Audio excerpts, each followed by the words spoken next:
Refueling truck is on its way. Please don't load aircraft until the fuel truck arrives and ask to do it.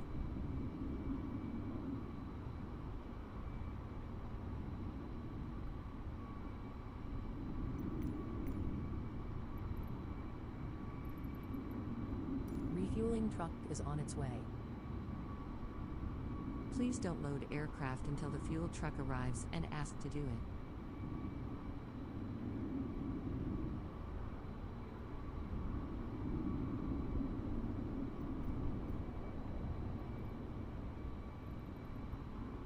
Refueling truck is on its way. Please don't load aircraft until the fuel truck arrives and ask to do it.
Right. Truck is in position. Good morning, everybody. Hope everyone's okay. Please don't load aircraft until the fuel truck arrives and ask to do it.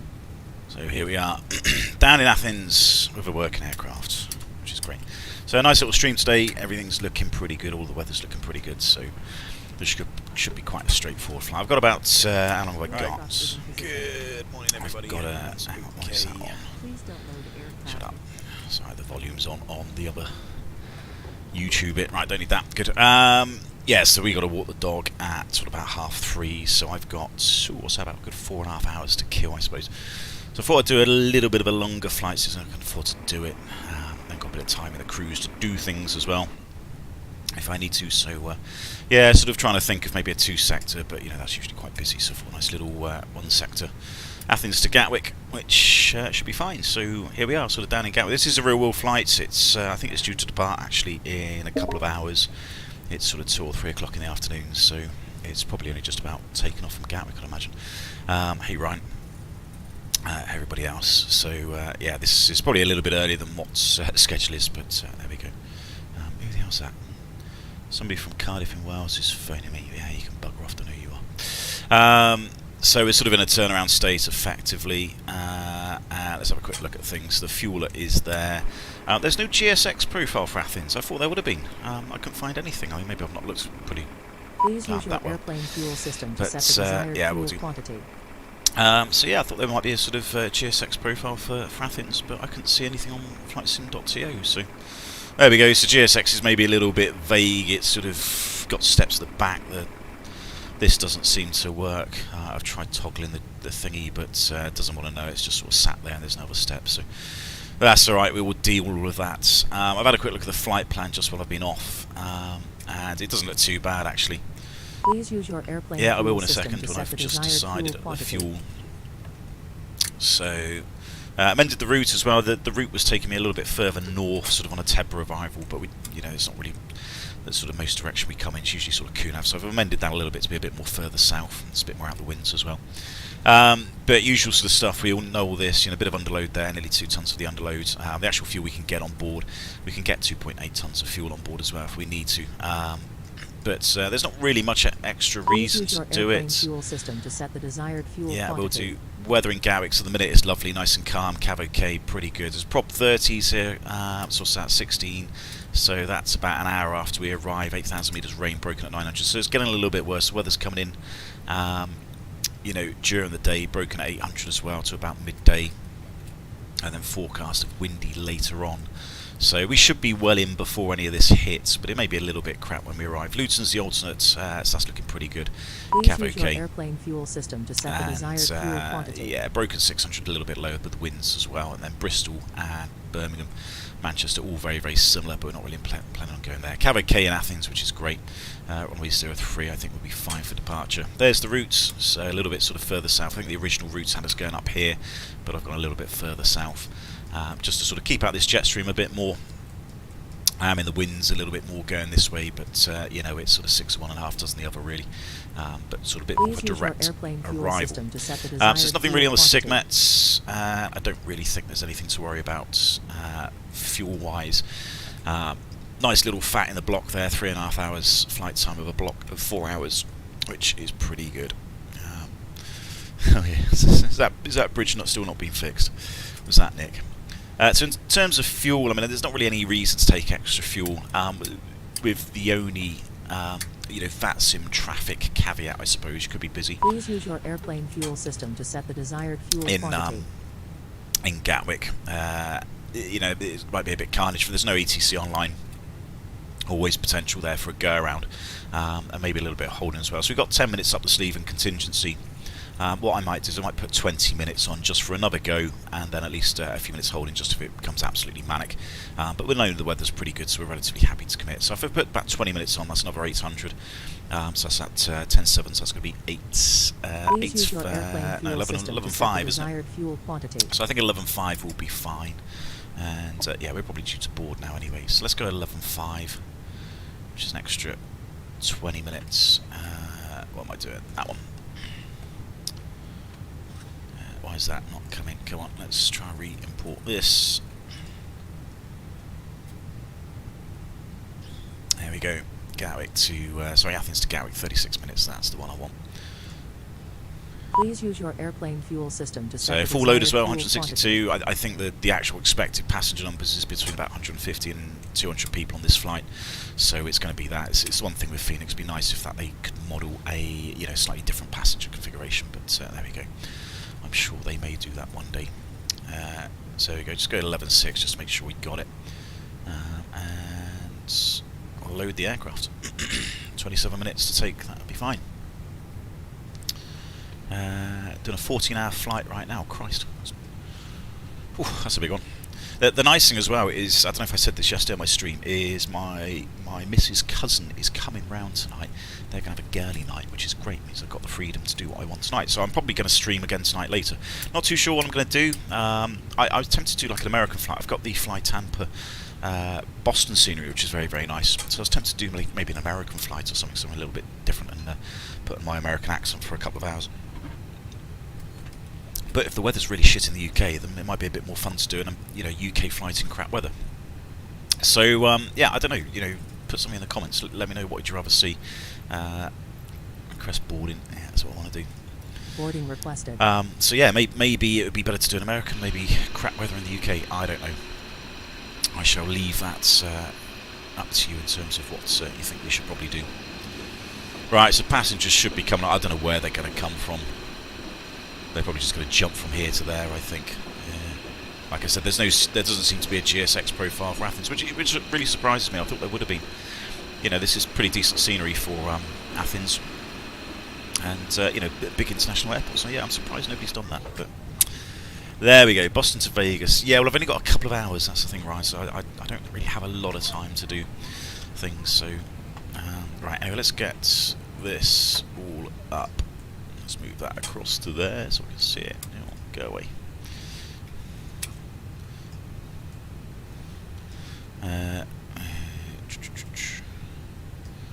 It's going to be flight plan. So the other thing, let's have a look at maintenance. Not that one. Ooh, not that one. Config. So failures. Don't think there's any failures. The APU's working. It's not a monarch aircraft, so actually things work on this one. Random failures, all unrealistic and random. Yeah, that's what I've done. Good. So let's import this. A bit dim, isn't it? Is that as bright as it's going? Okay, fair enough. Maybe a flight down to the Caribbean if you have any scenery. I don't. Well, I mean, it's apart from the default scenery. I've got no Caribbean. But I mean, there was the St. Martin. That's not too bad scenery. But I don't really know. I don't really know America, so I'm not too sure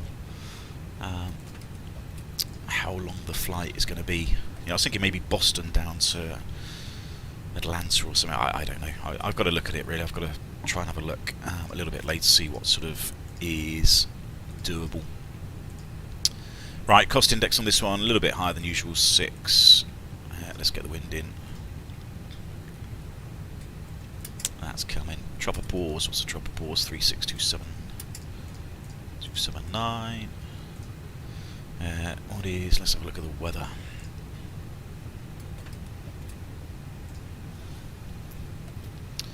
There you go. 0905. That's perfect. They're in between 060 and 140, so I may use 140 winds just for the performance. 15 degrees, nice. 1021 now. Excellent. 15.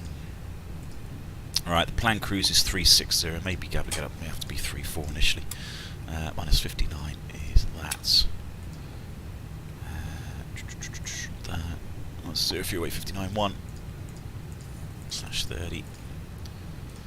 Was it about a ton, 1.2 to get to Luton? Yeah. Algarve departure at 03 right. Course to Tango. That one there. I'll have to have a look at these just to make sure these are correct. Gatwick 26 left. Kunav, usual stuff. Kunav 1 Golf. Hopefully we'll have ACC online once we get there. That'd be quite nice. So in it, let's have a look at the fuel planning. Nigel in Boston, you need to translate if they're ATC. Yeah.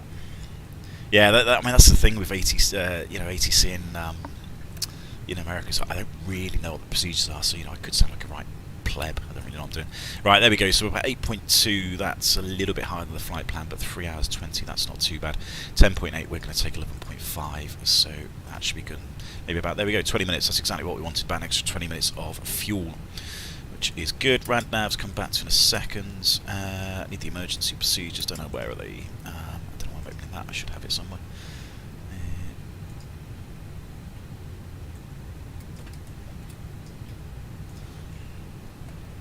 Some documents. That. Where are we? Athens, that's Greece, isn't it? ABTDFG. Give on Greece.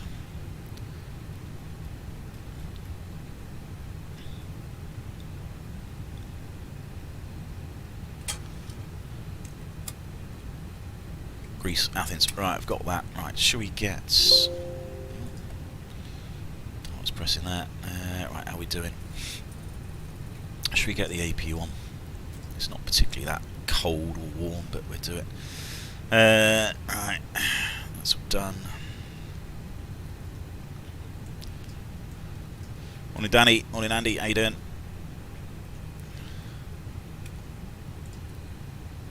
That's coming on.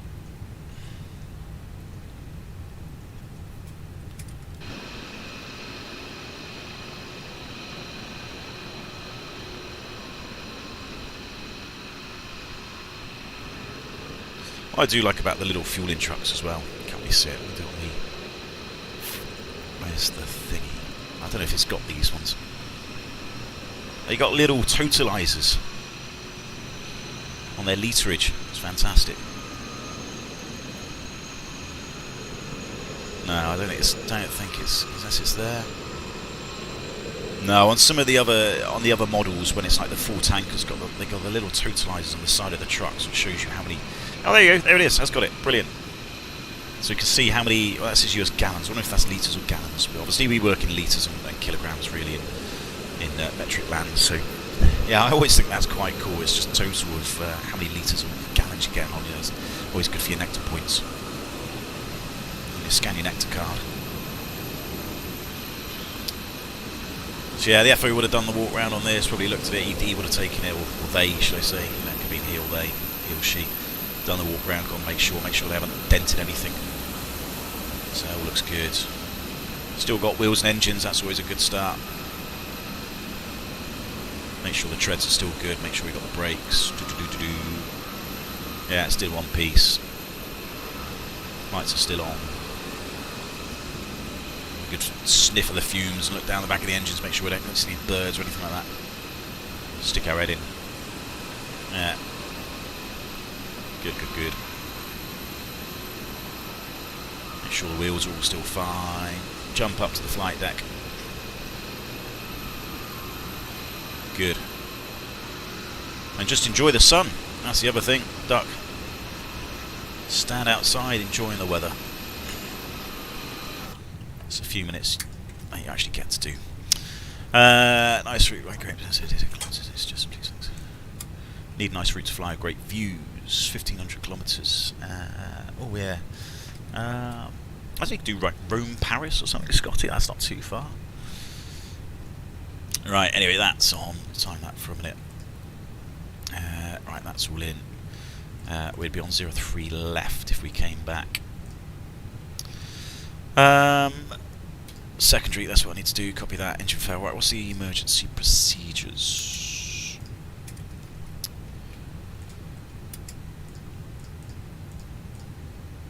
How long we got? We got half an hour till we go. That's fine. Right, LGAV 03 right. So what is it? A non-standard, yeah. SPA 6 miles. Turn right. Okay. Where's the SPA? Let's have a quick look. Let's do it this way. What happens in a walk around if they notice paint cracking, or not really dark? I mean, there's always bloody paint cracking and flaking, to be honest. Paint's not a major issue; it's more dents and things. Do the failure show up on the Fenix? I think the rat is. I think if you deploy the rat, that sort of shows, which isn't too bad. So yeah, I mean, you'd see the rat if it was there. Right, where's SPA? God, I can't bloody see that. Yeah.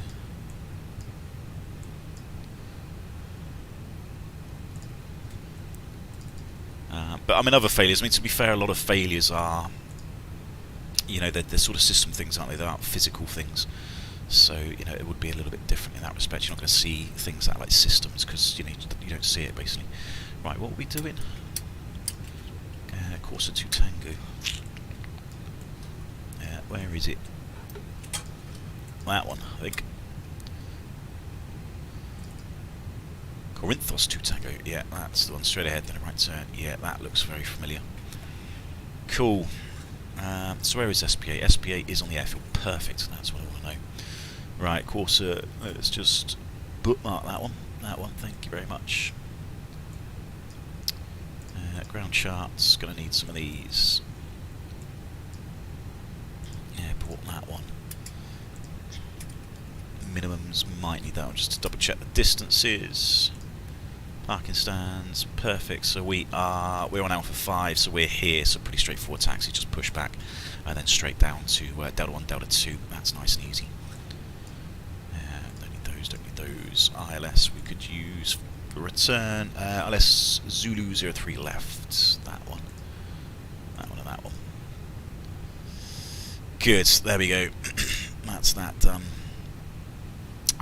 Paint's not a major issue. No, it isn't. No, it's fine. Should come and fly. Yeah, well, that's another thing. I do want to do that. I'm planning Aussie. I'm planning a round the world trip at some point. Now I've got to plan this a little bit. I need a bit of scenery, and I'll probably do it in the 310. I think. I mean, the 330 would be great, but it's not going to be out yet, is it? So I will be planning on going down to Australia at some point. But what I need to do is I need to plan this on a day where the missus has gone to work, so I've got plenty of time. And then I need to plan a flight, which is probably no greater than 6 hours. So I need to sort of plan legs that are sort of 6 hours maximum, and do it in sort of little chunks. But yeah, I mean that is the plan. I mean maybe during the summer, because during the summer I've got a bit more time during the day, because there's not as much urgency to walk the dog in certain hours. Because in the UK it gets dark a bit early sometimes. Right. Anyway, where were we? We needed to discuss this, didn't we? So SPA. We agreed. Yeah, SPA's off the end of the runway. Good. So engine fail is going to be SPA 030, and it's 6 miles. That one there. That'll do. Store. Hey Cloud, how you doing?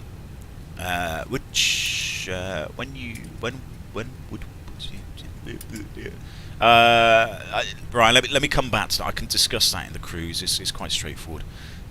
Gift your missus to a day in the spa or something. It'd be expensive if I can't do that a lot of times. Excuse me. Yeah, should get used to it though. That's the problem. Should be expecting it. Right, engine fail. Back into Athens. Alright, that's done. And what is the actual procedure? So 03 right, non-standard at 6 miles, there's a right turn to the Kia VOR. So down here, Kia. Gonna hold down in Kia, and what is it? Right turns 335. Done. Good. Let's put you back in. 03 left. Is there a procedure by Kia? I think that probably is actually. Yeah, there we go. Perfect. So that's all lined up. That's done. So we can look at that now on the secondary. So this is the procedure. So if anything does go bad, we go straight ahead 6 miles, which is sort of there. Then we make a right-hand turn down to Kia, which you can sort of see. So 6 miles right down to Kia, and then we got a procedure back in on 03 left. So perfect. That's what we want. Right, that's all good. World Flight's route they used this year wasn't bad for legs. That's 6 hours, I think, the longest leg. Okay, that's fair enough, yeah. There's a few places that I do want to go. Like, I want to go to Kai Tak. That's one airfield I want to go to. I've got the Brisbane scenery. I bought that this month because it was cheap. So I've, maybe Brisbane. So yeah, Kai Tak, Brisbane, Auckland I want to go to because I trained in New Zealand. Auckland, and then Hawaii. So maybe something like Fiji, Hawaii. And then probably Los Angeles, Boston, or JFK, something like that, back to the UK. So yeah, there's a few places I do want to go to. Right, anyways, let's have a quick look at the flight plan. Make sure that's all in. So, Corinthos 2 Tango, what is it? Yanis Tumbo, distance is looking pretty good. Over Rodon, Vaxu, Split, Nakit, Pevel, Safa. Oh, it's all very familiar. Lima 613, Hopveld, Natley, yep. Luxil, 613 to Didor. Then yeah, that all looks very good. Brilliant. So what are we doing? We want an SPA.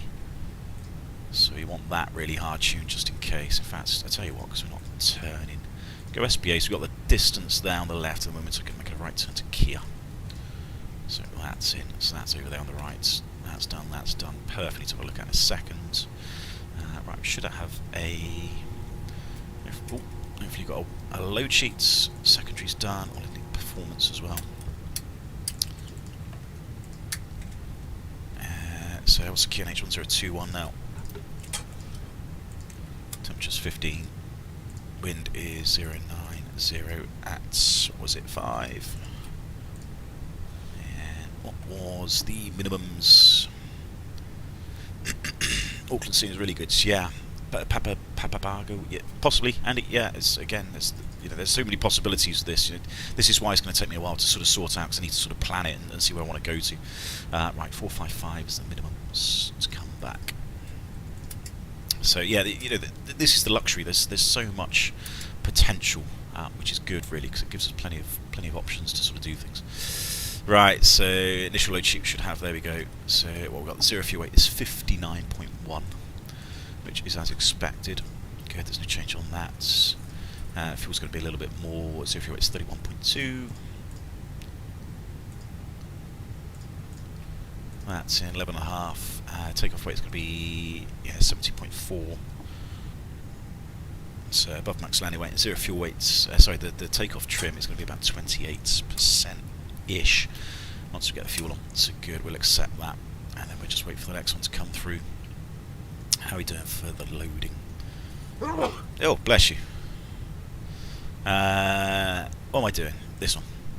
How are we doing time? 20 minutes, good. May I ask if you're a captain? Well, you can ask, but I'm not going to answer, I'm afraid, Cloud. So yeah, I don't release personal information like that.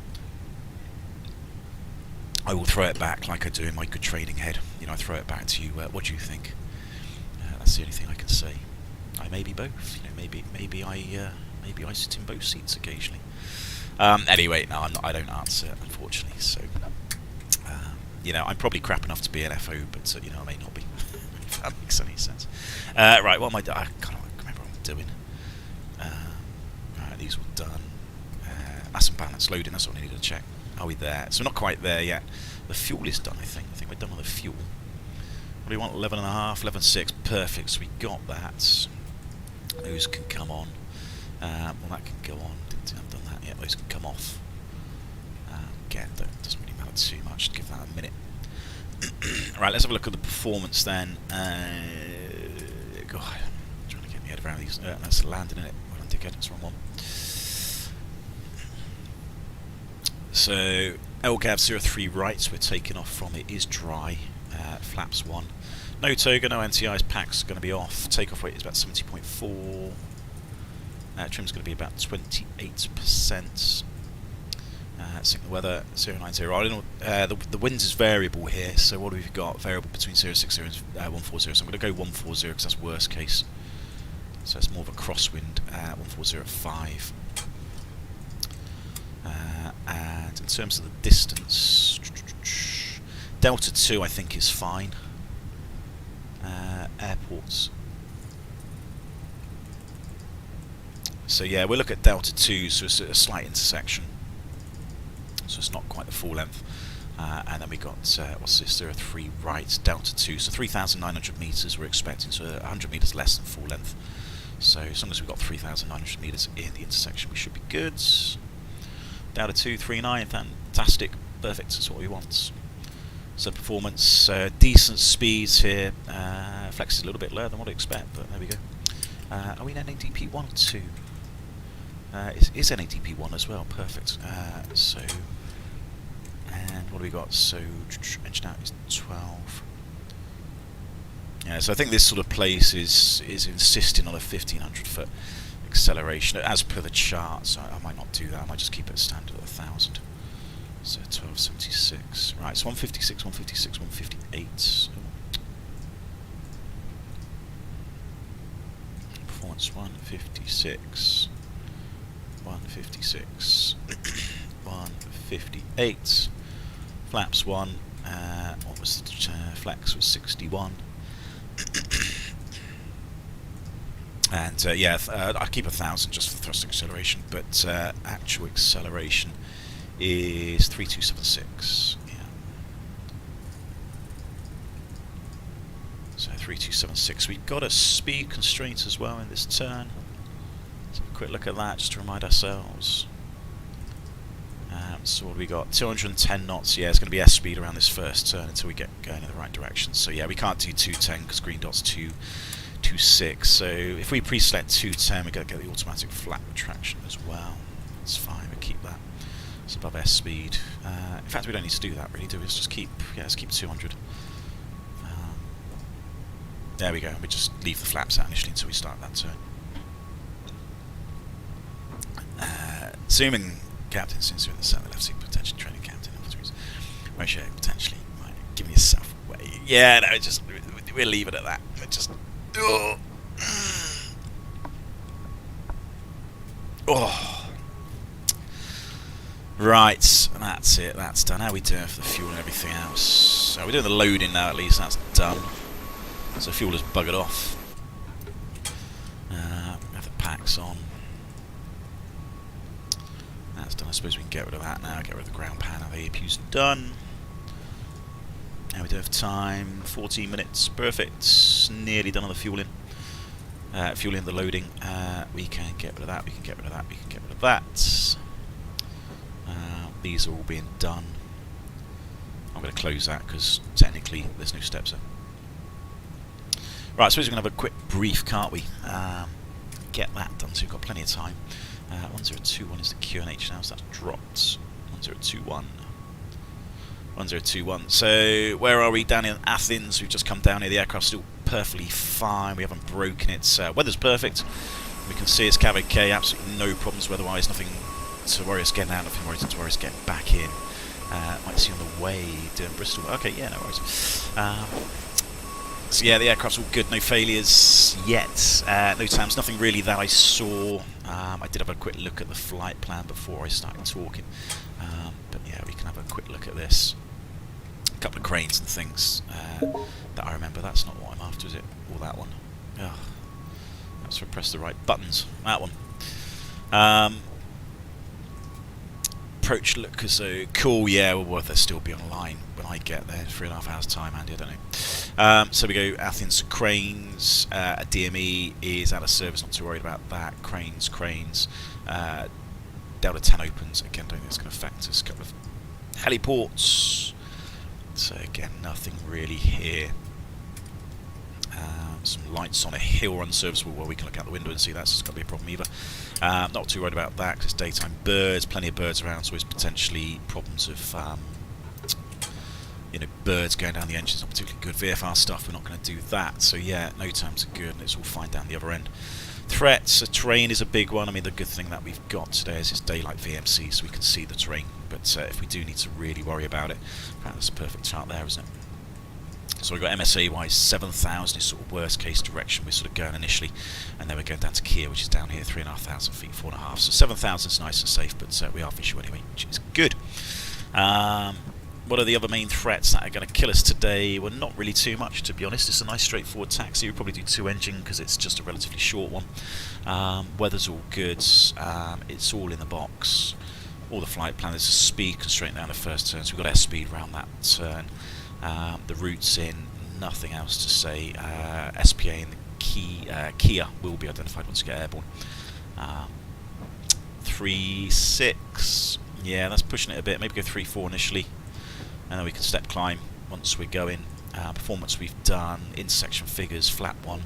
NADP 1 as well, not really much of a threat, but if ATC were online and clearing us up to another flight level, just have to be careful not to pull that when we get cleared to a different flight level. Oh, is it Athens approach? Aha, perfect. Perfect. Oh, fantastic, good. Okay, well, there's another threat. They might change the departure for us. Know what Athens is like, so we may end up doing something different. So that's all good. Fuel we've discussed. We've got a bit extra. Standard company Airbus emergencies. Non-standard on this one. It was, 6 miles from the SPA. Then it's right down to Kilo Echo Alpha. So perfect. Okay, well, let's have a look at. See if we can get the clearance then. If they're online, one instant completed. Fantastic. Have we got ATIS? There we go. We've got ATIS. So information alpha. Landing 03 left. Yeah. It says 1022 on the QNH. We'll double check that in a second. Birds. Yeah. So 03 right as expected. It says variable at 3 now. So we'll just stick with the winds we're in. It does say 102. Yeah, 1022. Perfect. We'll go 1022 then. That's fine. The performance was done for 1021. So we've got a bit of performance in hand. So X, if they're online, what's the approach? 132975. So I don't think I've ever had ATC online down here before. 132975. Let's have guard on as well.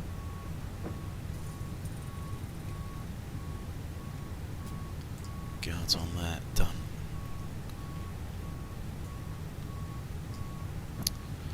Perfect.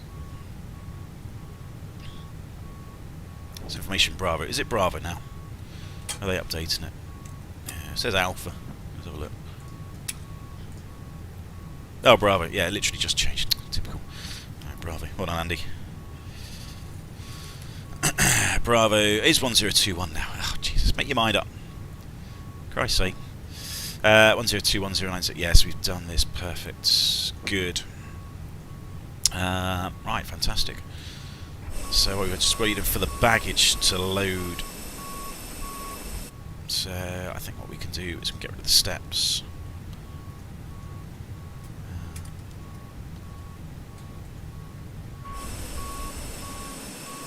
That's a GSX steps, I think. Make sure we do the right ones.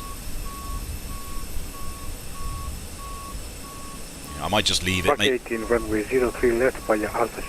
Olympic 173. They might do that automatically. Olympic 173, Roger. Make a right turn onto taxiway Bravo, and then left onto hotel. Right on Bravo and left on hotel, Olympic 173. It's a 2 Tango. Athena approach Calais, yes, let's go better. That's easy 79 Papa Zulu on stand, Alpha 5, we're 320. Got information Bravo requesting clearance to London Gatwick, please. Easy 700 Papa Zulu, good afternoon. You're clear to London Gatwick via Corinthos to Tango departure. Runways 03 right, climb 7,000 feet, squawk 7225. Thank you very much. Cleared London Gatwick, Corinthos 2 Tango departure, initially 7,000 feet and squawk 7025, easy 79 Papa Zulu. Easy 79 Papa Zulu, read that correct. Perfect, so that's exactly what we want, 7025, that's in, that's on me as well, perfect. 7,000 feet, that is the stop altitude. I don't actually remember checking that, but it is there, I think. So, does it have a stop altitude on it? I don't think it does, actually. Transition altitude 9,000 makes sense. No, so there's no actual stop altitude on here, so he's given that as the clearance. Fantastic. Good, so that's done. That's done. Well, we got 7 minutes until we're supposed to go. That's all ready. I think we can do the cockpit preparation checklist. Get my, where's my checklist? There it is. Double check these, make sure that's all fine. Yeah, a little bit less oil in left than the right. It's interesting, but you know, still well above the minimums. Hydraulics are all good. That's fine. So the aircraft acceptance is completed. Fuel quantity, we have 11 points, 11.5, just over. It's balanced. Seatbelts are on, and ADRS should be Olympic 173. 3 and nav. Continue Barref hotel. QNH is Left on 1021. Charlie. Charlie, Preparation checklist is complete. 1 Gate Alpha 9er. Oh, it's got some shit on my desk. Bugger off. Left Don't on need that. Charlie, No, I don't Charlie need that. 1 and Go gate Alpha 9er, Olympic 173. Right, final load sheet. That's all we need now. Here's the final load sheets. Good, the steps have disappeared as well.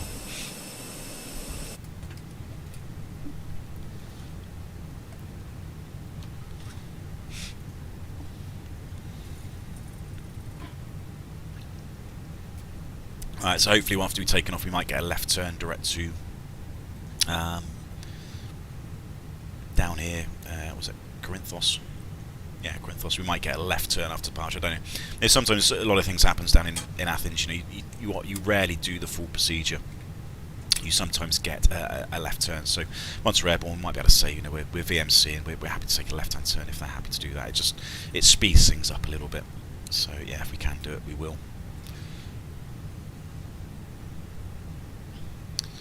Right, come on load sheet, there we go, perfect. There's the final load sheets.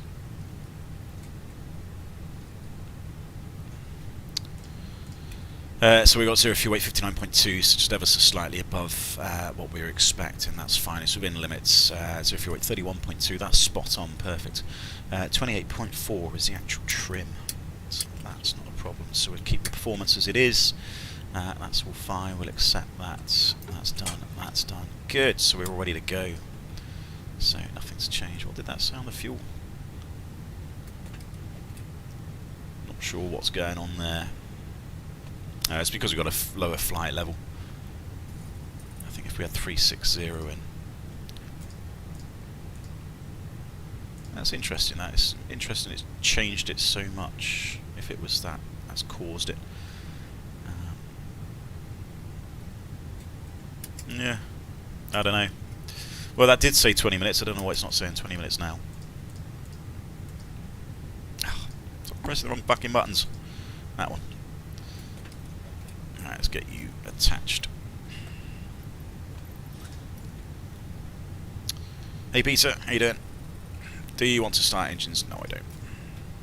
So I changed that option. Christian did point this out yesterday when I was doing the APU, and you had to play around with GSX to sort of push. But yeah, there's an option in the GSX options where you can click it, and it would give you that option to start engines first if your APU is unserviceable. So that's quite nice. GSX has got that option, which is great. So I've managed to turn that on. Hello, Captain. We are ready for pushback.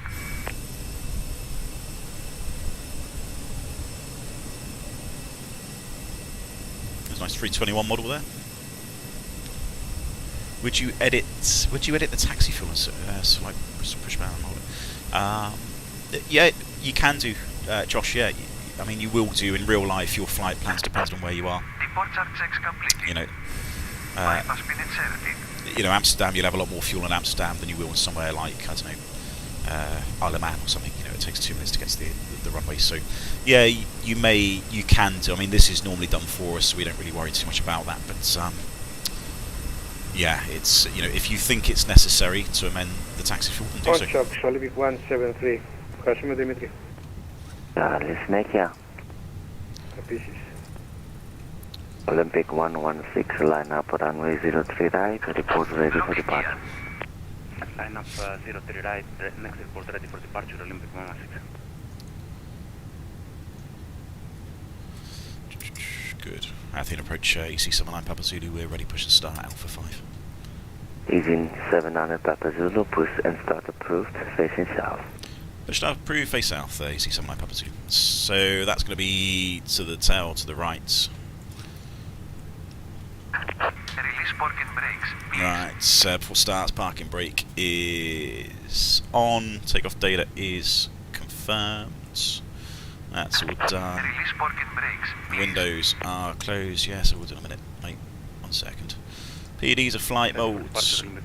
Doors are Olympic 116, closed takeoff, and hard, and the beacon is on. 090 degrees 5 knots. Rig is released. All engines clear. Start at GUI. That's on. That's on. Couple of minutes early. Fantastic.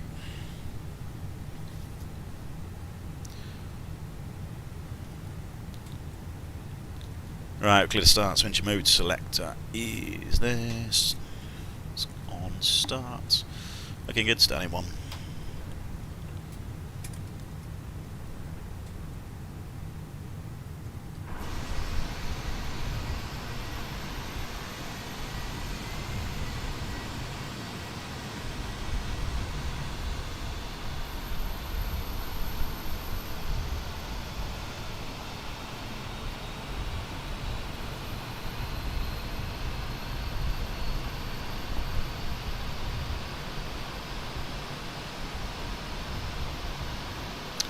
ADR control, who's that? Is that Adriatic? Oh, okay, so them up there. Fair enough, right, good. So we won't be speaking to them after departure, not initially anyway. Right, one started, that's looking good. Standing number 2. Asnai approach Kalimera, AGN 810 with information Bravo, request clearance Nuremberg. Kalimera AGN 810, standby 1, Olympic 116, radar identified, climb, flight level 170, and proceed direct to Urudi. So taxi, probably Charlie 1, I imagine. Clear. Charlie 1. Clear, flight level 170. Maybe down Charlie to Delta 1. Olympic 116, thank you. Maybe Delta 4 down AGN 810, ready copy. Affirm, ready for AGN 810. Gen 810, you're cleared to Newburgh via Alpha Tango Victor to Echo departure, runway 03 right. Climb 7,000 feet, that Fox started. That's good. 72, That's back 22. to ignition. Alpha Tango Victor to Echo That's off. departure, That's off. initial climb 7,000 feet, walk 7222, Gen 810. Cockpit to ground. Gen 810, Start. lead back. Correct. Disconnect. That's 28%, which is probably about their status.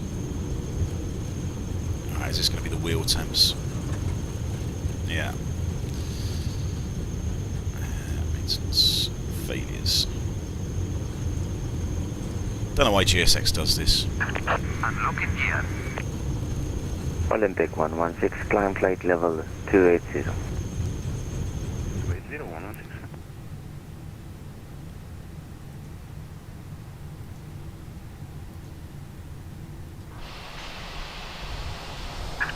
Tow track disconnected. Bypass be removed. Left is clear, right is clear.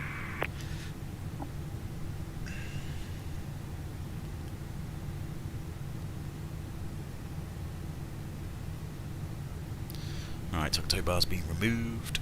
Where's the guy? There he is.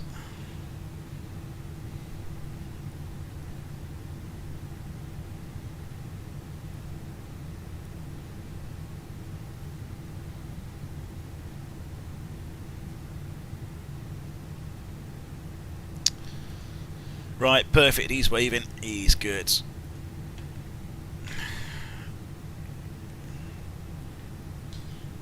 AGN 810. Right, he's on the way out. Start Radio anti-ice check. is off. Ecam status is jet. Pitch trim is 28% set, and the rudder trim is neutral. Gen 810 calling for push. Affirm, AGN 810 ready for push start. Gen 810 standby 1. Other station calling for radio check.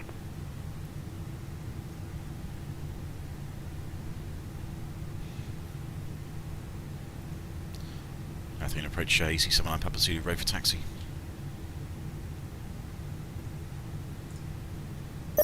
EC79 Papa Zulu taxi holding point 03 right via Echo, Delta 4 and Delta. Holding point 03 right, Echo and Delta 4 and Delta EC79 Papa Zulu.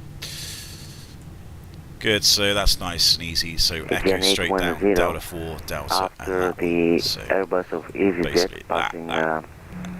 And we can take Delta 2. you're cleared to push and start facing south. Good, so we're clear on the right and we're clear Clear on the for left. pushing start facing south, AGN 810.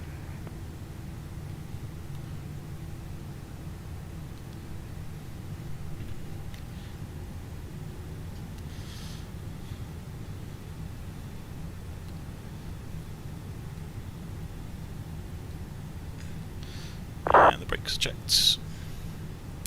Hey Ushi, how you doing?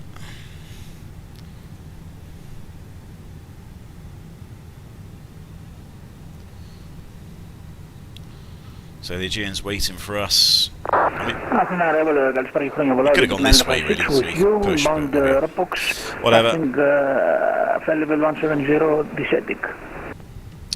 Right, quick flight controls. Hello, Olympic 9956, descend Full up. flight level 110. Full down, neutral, Descend flight level 110, Full Olympic left. 956. full right, neutral, Olympic Full left 116, rudder. direct Bellas. full right rudder, Hellas, Olympic 116, thank you. neutral.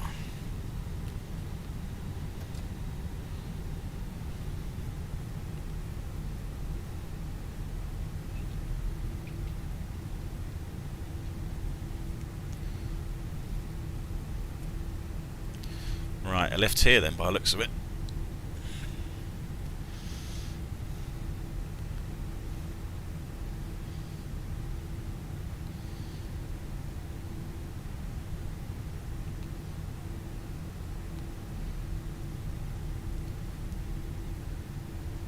So all clear this side, all clear on the left.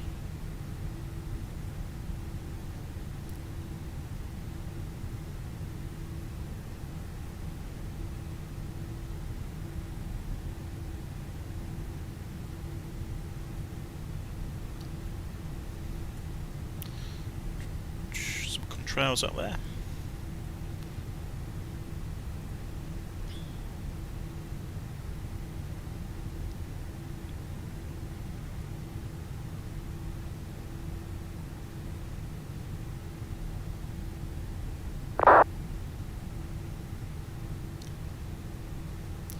So doing my taxi scans, that's on, that's all on me, don't need that on ignition, that's on, that's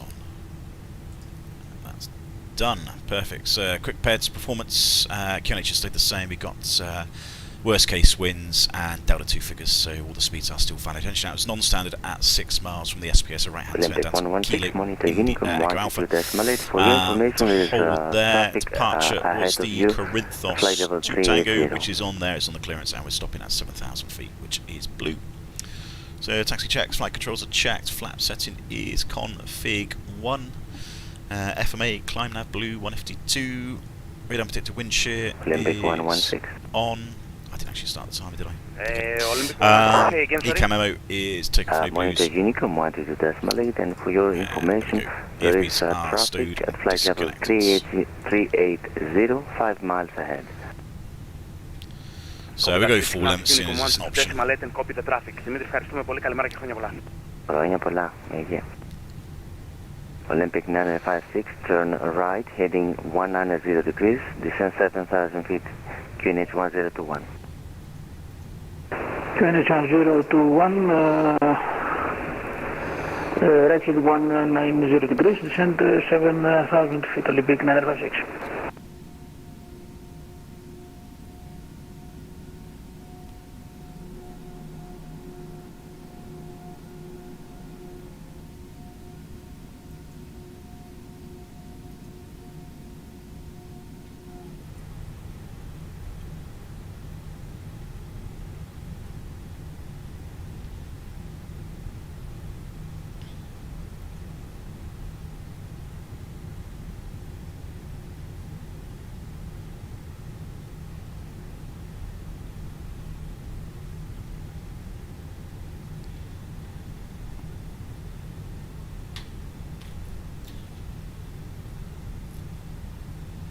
Easy 700 Papa Zulu, line up runway 03 right, report ready. Line up 03 right, so we'll go easy 7 up to. Right, so we clear the line up, so we'll just use the full length. That's on, that's on. That's on. That's on. That's Olympic on. 956, descend 4,000 feet, and expect the ILS Zulu 03 left. Descend 4,000 It's feet, off. expect vector ILS runway 03 left, Olympic So 956. approach is clear. 03 right, which is good. AGN 810 request taxi. AGN 810, taxi, Line up checklist. point 03 right, via Cabin Echo, is Delta gear 4 for Delta. takeoff. Takeoff runway Taxi is volume 03 point right, 03 full length. via Line up Echo only. Delta from Delta AGN TCAS 810.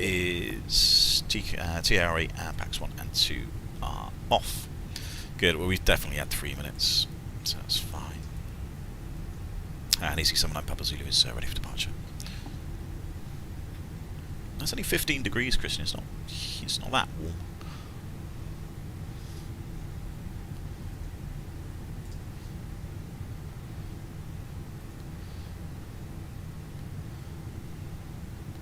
Easy 700 Papa Zulu, clear for takeoff, 03 right. Wind 110 degrees 4 knots. Clear takeoff first, 03 right, Easy 79 Papa Zulu. Excellent, good, so that's all done, that's done, that's done, that's and on. Perfect, let's go. I've got a very, very good upgrade as well for my PC, which I'll talk about once we're airborne, which didn't even cost me anything. Right, Manflex 61 SRS runway. Thrust is set.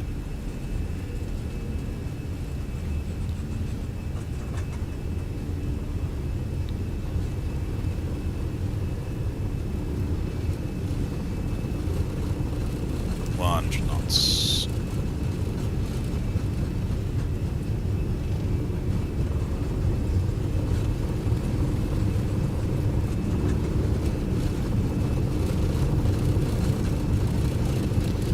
V1 rotates.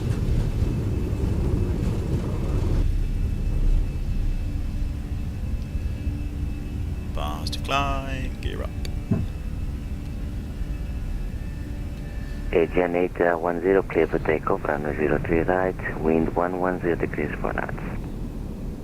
Clear for takeoff, runway 03 right, Asian 810. Olympic 956, descent 3000. AP1. Descent 3000, Olympic 956. Thrust climb. Easy 700 Papa Zulu, climb, flight level 280. Flight level 280, see some mapping soon. So this is the threat with an NATP1, so we've been cleared 280, but we haven't got to climb yet. So if I pull that now, we're going to basically deselect SRS, which we don't want to do because we still want to be climbing at this speed. Easy So 700 Papa Zulu, after passing 4,000 feet, direct Yankee, November. thanks very much. After passing 4,000, direct to Yanis, CC 79 Papa Zulu. Good, so after 4,000, left turn to Yanis, so I can preempt that now. Yanis, there we go, that's done. So we've got a left turn, which is looking good. So just leaving everything as it is. We'll be off the SID as well, so that means we can accelerate. There we go, so thrust climb, that's what we're after. So now we're starting to accelerate.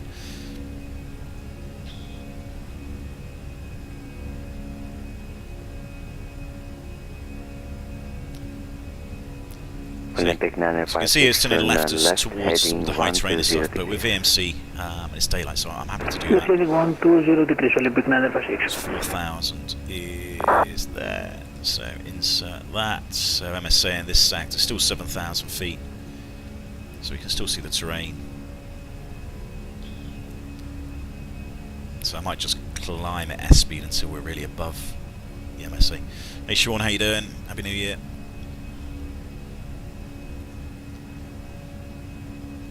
I think these are the Olympic rowing lakes that they probably used in the Olympics, I should imagine. It definitely looks like it.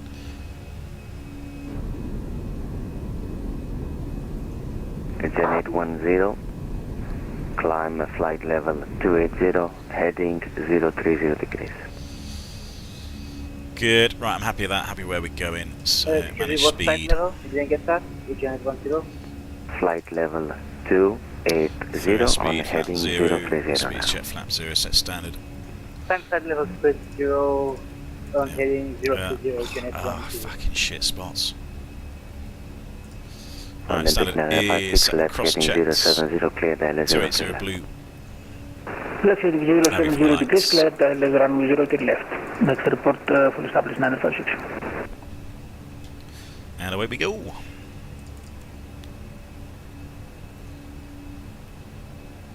So a great view of Athens, sort of over there on the left-hand side. Have you tested FS Crew? I haven't, Cloud.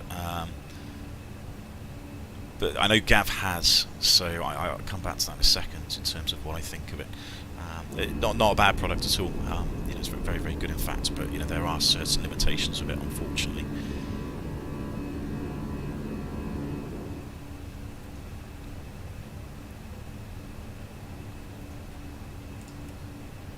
Gen 810, direct Yankee, November. So I don't think we can quite see the Acropolis. That is, where is that? That is somewhere around here actually. Is that, is that it? No, it's on a hill, isn't it? It's somewhere around here, the Acropolis. Olympic 956, maintain 3,000 feet. But yeah, you can until sometimes established. see that, which is very, very nice. Maintain 3000 until Obviously established, Olympic 956. Level of detail is quite low, so that's probably why you can't see it. I think it's up here. I think the Acropolis is somewhere around here. Or is that it? Maybe that's it over there. I'm not too sure. But yeah, it is quite nice. I mean, Athens is a very, very nice city to look at in certain aspects. Just not too sure what it's like to visit. Easy 700 tourist. Papa Zulu, monitor Unicom 122.8. Have a good day. Yeah, thank you very much. I'm on a Unicom now. 122.8. Yes, that's better. Yes, that's better. Good. 1228. Done. So he's done with us. 1228 Unicom, and we set 340 for the cruise. 340. That's it. Let's just climb ourselves up for that. 340 and 340 is blue. We're above the MSA. That can go on. I think we can release the crew. Done.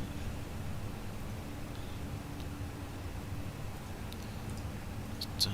Airports. Right, don't need these anymore.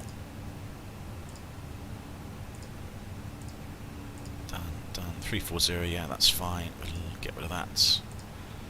Performance is all good. So 6 is the cost index, 0 for the cruise. Fuel. Oh, there we go. Fuel's changed back to, there we go. That's 20 minutes plus the contingency, which is another 10 minutes, so 30 minutes total. So that makes more sense now. Secondary, I'll just leave alone for a second, just in case we do get any failures between here and sort of Yanis, just in case we do need to return to Athens.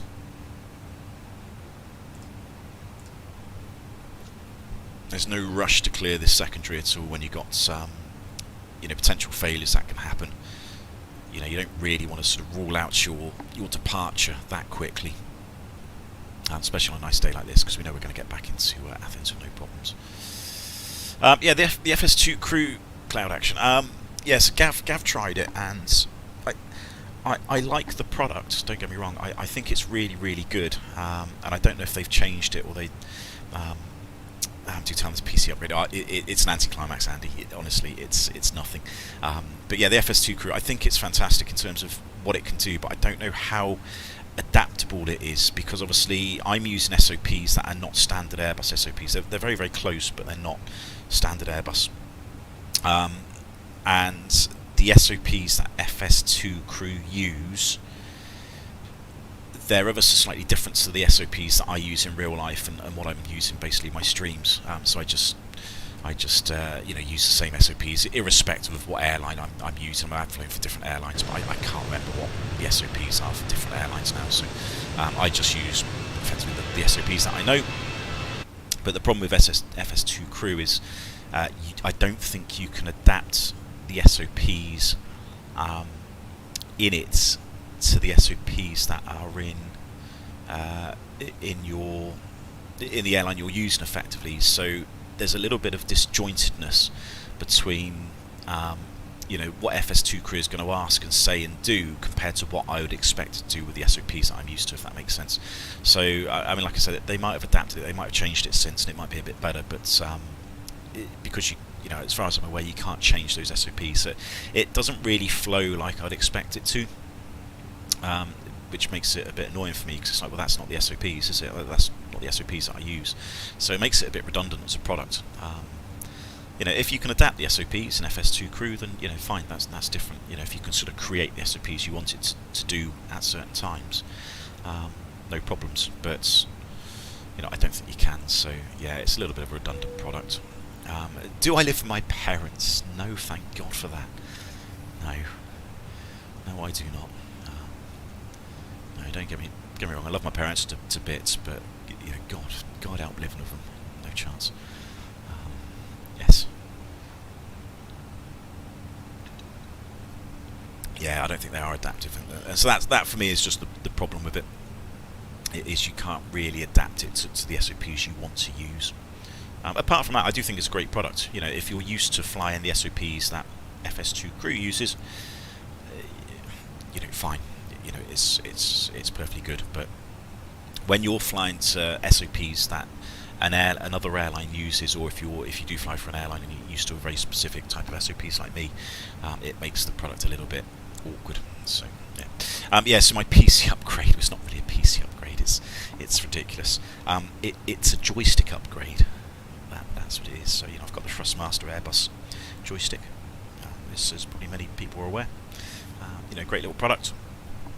But I've also got like a bedside table. I bought a bedside table which is the right sort of height for where the joystick should be. Sort of at your sort of knee height. So it's the perfect sort of height really for what I need it for controlling the joystick like I normally do. But the wood, the table is laminate. It's chipboard really. It's a chipboard with laminate on it. But of course the little rubber feet that the joystick has got, they don't grip very well. And eventually they just gets a little bit slippery. So you're trying to control the joystick, and the joystick just goes everywhere because it's not really gripping to the top of the surface of the bedside table. So I nicked a silicone mat out of the Mrs. baking cupboard. I mean, we don't use it. It was still in the packet. We got a few of them. So I've literally nicked a silicone baking mat. Sort of perforated, so it's not just a flat sheet. It's perforated, so you know, it's a bit more of a grip. And I put the joystick on that, and I tell you what, it's so much better. The joystick doesn't move now. It's gripping where it should do, which is fantastic. So, where, you know, in strong crosswinds, when I'm sort of, you know, moving the joystick left and right, you know, quite furiously, you know, the worst thing that was going to happen was the joystick was just going to fly off the bedside table. So yeah, I've put it on a silicone mat, so it's a little bit more solid and doesn't move, which is great. Because of course, you know, the real you know, side stick isn't going to move at all, because, you know, there's a massive, great big mechanism underneath here somewhere. So, you know, that wouldn't move. But of course, you know, desktop PC, you know, you have a joystick there, and then that's it. It is a bit of an angle as well. But so, you know, it's a shame because the joystick is quite vertical on the Thrustmaster thing. Obviously, it's ambidextrous, so it would be. But yeah, it'd be nice to have a slightly sort of canted joystick. So, you know, a bit of an angle to it. But maybe I need to upgrade the joystick to get something a bit more realistic like that. Anyway, so on we go. I don't know what's going on with these shadows. These shadows are a bit shit. I thought they were a little bit better. I think my graphics settings needs looking at. I'm not too sure how to affect these, where all these lines are on there. Not particularly great. Right, it's a lovely day over Greece. Very nice weather.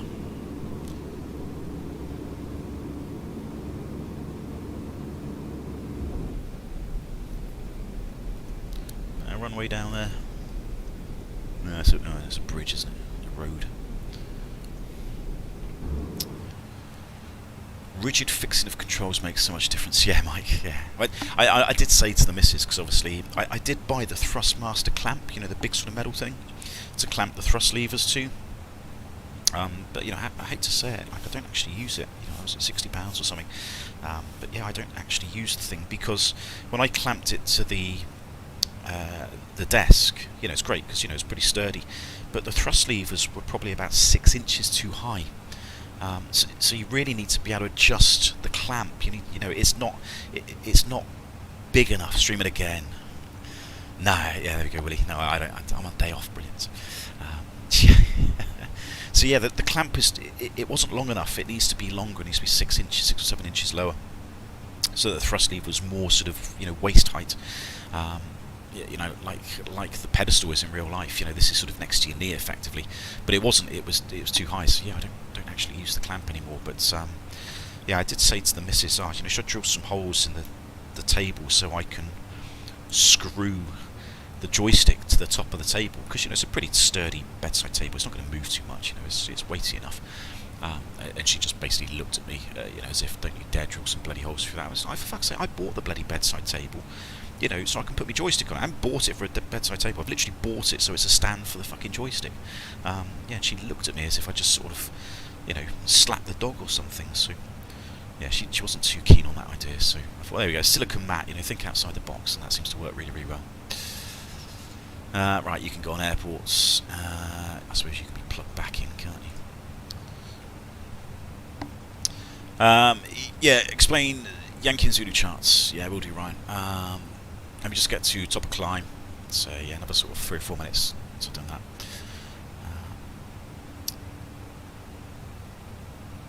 Living to work is not an option.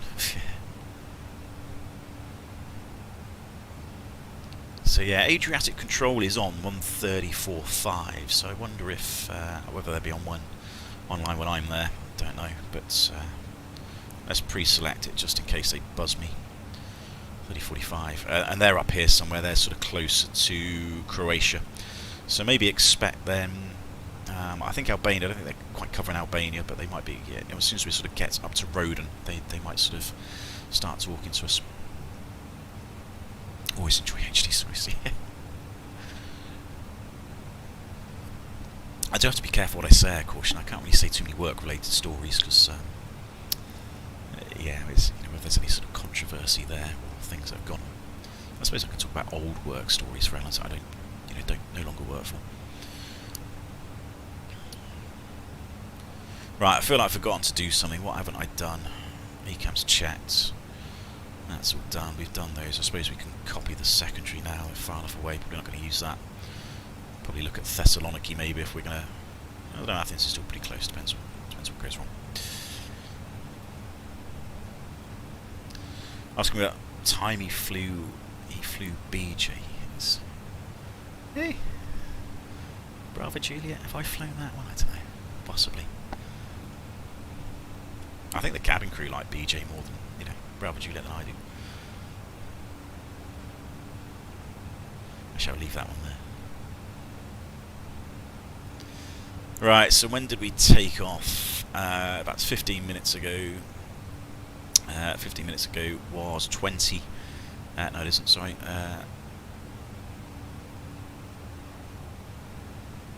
When did we take off? No, we pushed on time. But, yeah, take off 15. 41. 3.5 hours on top of that. What's that? Yeah, 10 past 3 or so landing. That might not be too bad. That'll probably fit in quite nicely. Mrs. said I got a metre down the common, so walk the dog at 1/2 past. Have you measured it so it's the correct distance? What dark? If I, you know, we're talking about, you know, be more specific before we start going down a garden path or something.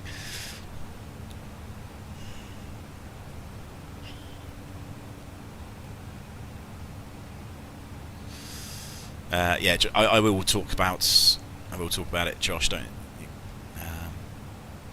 give me 1 second. Let me just get to the top of cruise, 3,000 feet, and I'll discuss it. There is a reason there's two. There's a very specific reason why there's two, and you know which one you would normally do. Normally you'd go for the Zulu. Occasionally you go for the Yankee. Do you like do you drink a lot of coffee during the? No, I don't. No, I don't, Cloud. There's a reason for that. I don't really drink hot drinks on the flight, and the reason is because we often have milk in sachets. You know those little. Excuse me. Those little. It's not like fresh milk in a, you know, little 2-pint milk carton thing. And you know it's disagreed with me a number of occasions because I think effectively the milk has just gone a bit sour.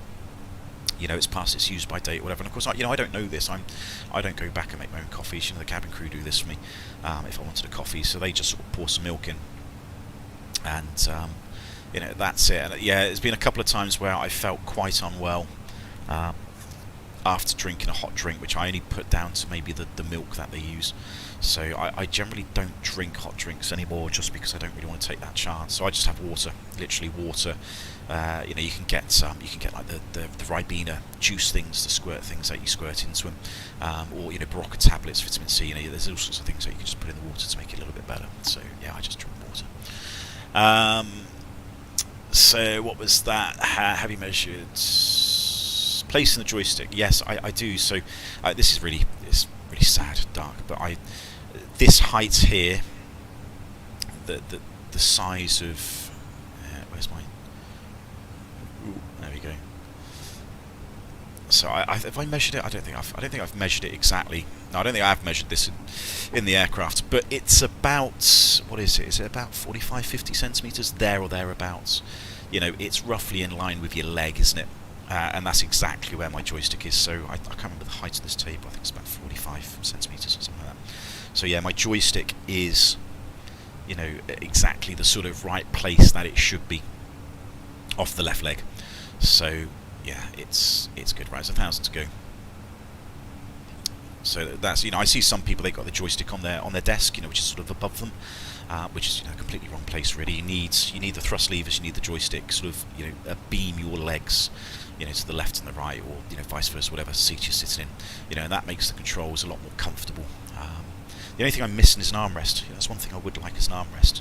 You can buy the office chairs, which have got armrests, which you can manipulate. But the problem is, office chairs have casters, and they move around and they swivel. And of course, this seat doesn't swivel, so you know, Mac out star. You know, I don't want an office chair for the sim because I don't want to be swiveling. I want an office chair that has 4 legs, that doesn't move, that has an adjustable armrest. So it's a bit more realistic. But yeah, I can't seem to find any. Right, out cruise. So that's done. That's done. What else am I doing? That one. That's all checked. Let's have a quick look at the system pages. Yep. So engines are looking good. Bleeds are good. Pressurization is all good. Electric's fine, hydraulics are good, fuel's what we've done, we've 9.7, 1.8, 9.7, what's that, 10.8, 11.5 more or less, balance, no leaks, perfect, APU isn't on as expected, conditions good, doors are good, wheels are fine, flight controls, again they're all in pretty much a normal position, fantastic. So that's all done, I get some weathers, everything in a minute. So yeah, the Zulu, Josh, what you're after, the Zulu approaches. So let's look at Athens. So what do we got? So we got, is it that one? Oh. Turbulence, wind shifts, behave, well, that's what I need to do as well. 6 is back in, done. So I think it's probably better looking at the final approach.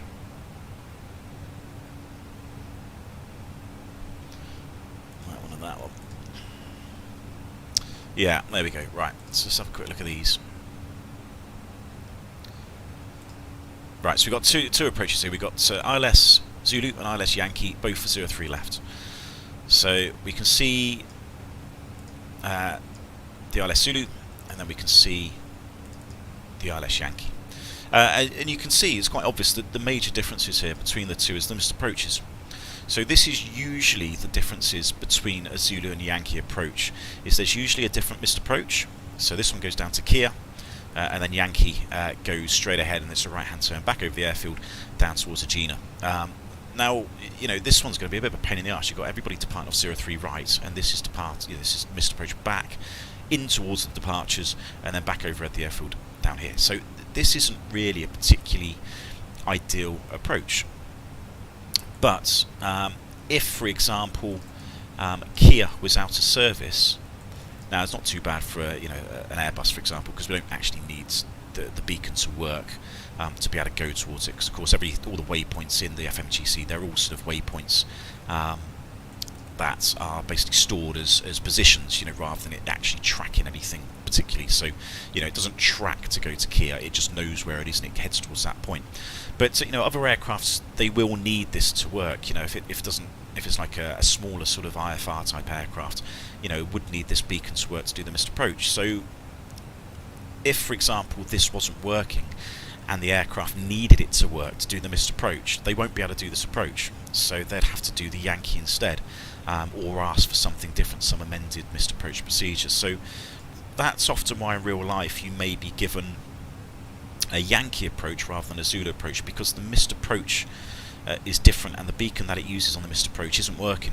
So because it's not working, ATC will then say, right, use the different approach, because we can't do the Zulu because the beacon that the Zulu missed approach goes to doesn't work. So that's why there are two different approaches, and that's why you would pick one over the other. Now, of course, this is the sim. We don't have sort of beacons that fail in the sim. So this would always work, even if it's no time not to work. It'd still work in the sim unless there's a way to deactivate them. I don't really know. I mean, you can deselect the VORs in the FMGC, but that's not quite the same. So yeah, that's why you would use one over the other. So normally you would use the Zulu approach, but then Gav did do a flight not long ago. I think was it sort of Bergamo or something. And looking at the flight radar, or looking at his routing, I think the Zulu, the Yankee approach had the initial approach fix that he was going to, so he selected to use the Yankee approach because it linked up with the initial approach fix better. And that's the other difference is, Zulu and Yankee approaches, they can all have different initial approach fixes. So, for example, a Zulu might have an initial approach fix up here if you're coming in from the north, and the Yankee might have an initial approach fix from the south. So, you might have to pick the Yankee because that's the direction you're coming in from. So yeah, that's kind of why you use Zulu or Yankee approaches. Normally by default it's a Zulu approach. Probably 90% of the times it's a Zulu approach, but you do have to look at it. Certainly if they use different initial approach fixes, you have to see the initial approach you're coming into or you're using the flight plan, and then basically select the most appropriate approach that's using that initial approach fix. If that makes sense. Sorry, it's probably a little bit convoluted, a bit complicated, but yeah, that's basically the differences between the two. But yeah, most of the time it's a Zulu approach. So that's the sort of differences. Right, let's have a look. Where are we going? Let's have a look at some weathers. Have a look at Corfu, I suppose. We can look at that. Corfu, Tirana. Yeah, Corfu, Tirana, and Dubrovnik, I think, would be 3 good ones.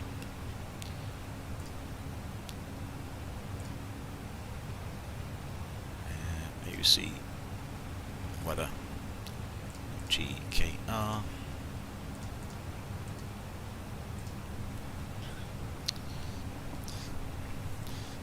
Once you start looking at the differences in the chart, Josh, you can see where the differences are, and then you can understand why there are different ones.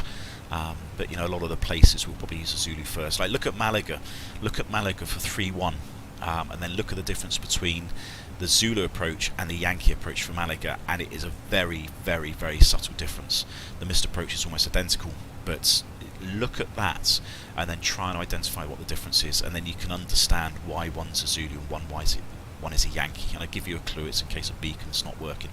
So yeah, just, you know, that's always a good one just to sort of look at. Right, there we go, Corfu, 130 at 7, all the 9s, few, something, so that's all looking pretty good. We are still above max landing weight though, so we're another 2 tons over that, so it's going to be about another hour and a bit, yeah, about an hour, the fuel flow we're burning. So, you know, whether we could get into Corfu at this way, we probably could. I'm sure it'd be fine, but yeah, we're still above max landing weight at the minute. LT8I, let's have a quick look at this. Little nav map is a great tool to explore the procedures. Yeah. First time checking you live. Hey Flight Simulators, how you doing? I have a question. Is then the ILS Yankee Zulu assigned to the pilots during the approach, or do you default to a specific one? So sorry if you explain that. Sort of, yeah. Let's have a quick look at this. I'll get back to that one. So Albania, Tirana, 150, so light winds, that's all good. There's an ILS to the southerly runway, that's fine. No sick remarks. Hang on, no, that's not Albania, is it? Is that Albania? I don't think that's Albania. Maybe it is. Maybe there's another runway. No, it is, yeah. What did I just get? LT. I know I got Antalya, didn't I? Donut. That wasn't Albania. Ugh, dyslexic minute. Don't want Antalya. LATI, that's what I want.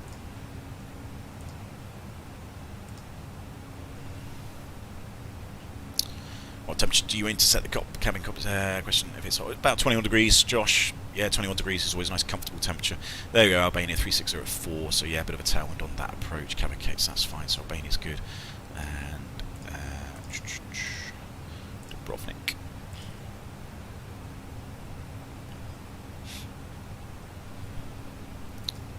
Come on. Dubrovnik 290 at 5, so yeah, we could probably take runway, what's that, 1-1 is it? I can't remember the runway now, something like that. There's a bit of a tailwind, potentially Quebec K14, if that was an RMP approach that we can do. There is actually an RMP AR approach into Dubrovnik now, which we are actually allowed to do as one place we can do it. So we could do that, but it's fine, Quebec K. Yeah, let's have a quick, see if I can get some charts up. Ellie, no. Where was Gav? Bergamo. What's Bergamo's? LEBE, is it? I think that's it.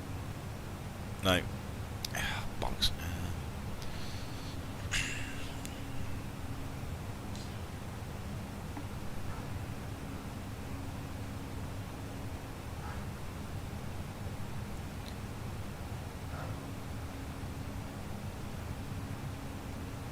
LIME, that's what I'm after. Come on, LIME.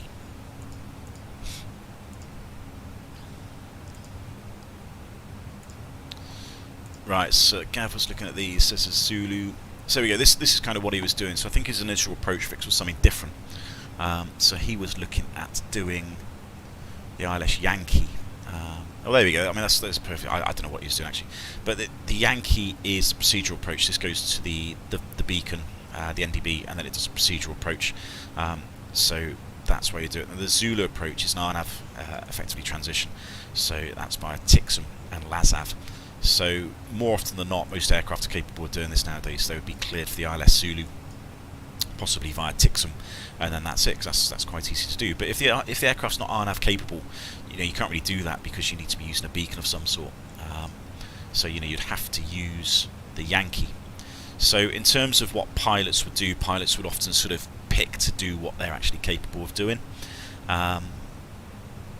So obviously in this thing, we're quite capable in the Airbus, so we're always going to be picking, Zulu approach if that's got an RNAV transition. So we can do it, but that's not always to say that won't. The clearance might say the ILS Zulu for some, or the ILS Yankee for some reason, or the ILS X-ray. It might specify a different approach.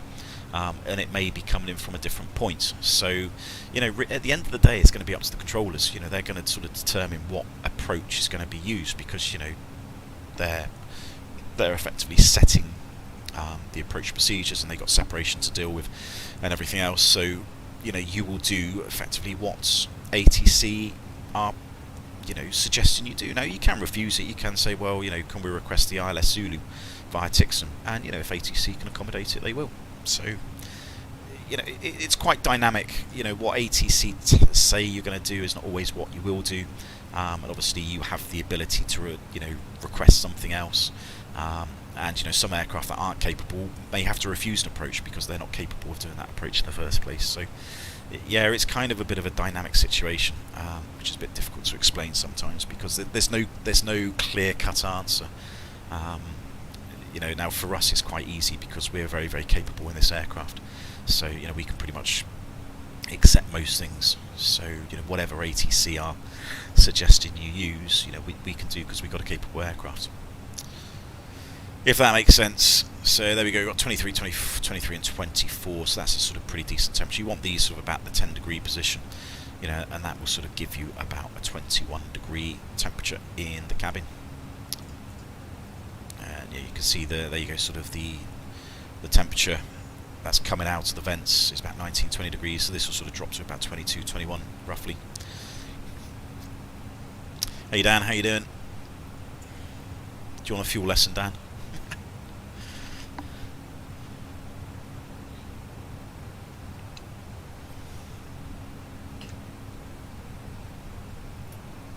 I'll have to think about doing some lunch soon. I don't even know what I've got actually.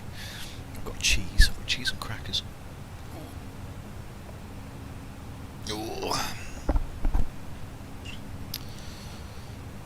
Alright, is the controller still online?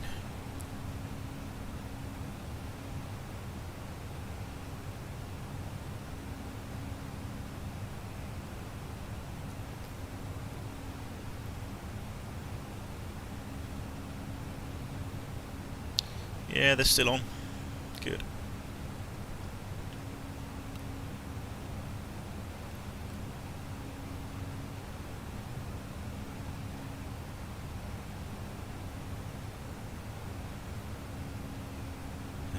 We got a lot of control online actually once we get back. Sort of France is online. French control. Was it Euro North, Europe West? I don't know. London control and then some Gatwick. I mean, that would be great if they're going to stay online for the duration of the trip. That'd be really, really good. I doubt they will.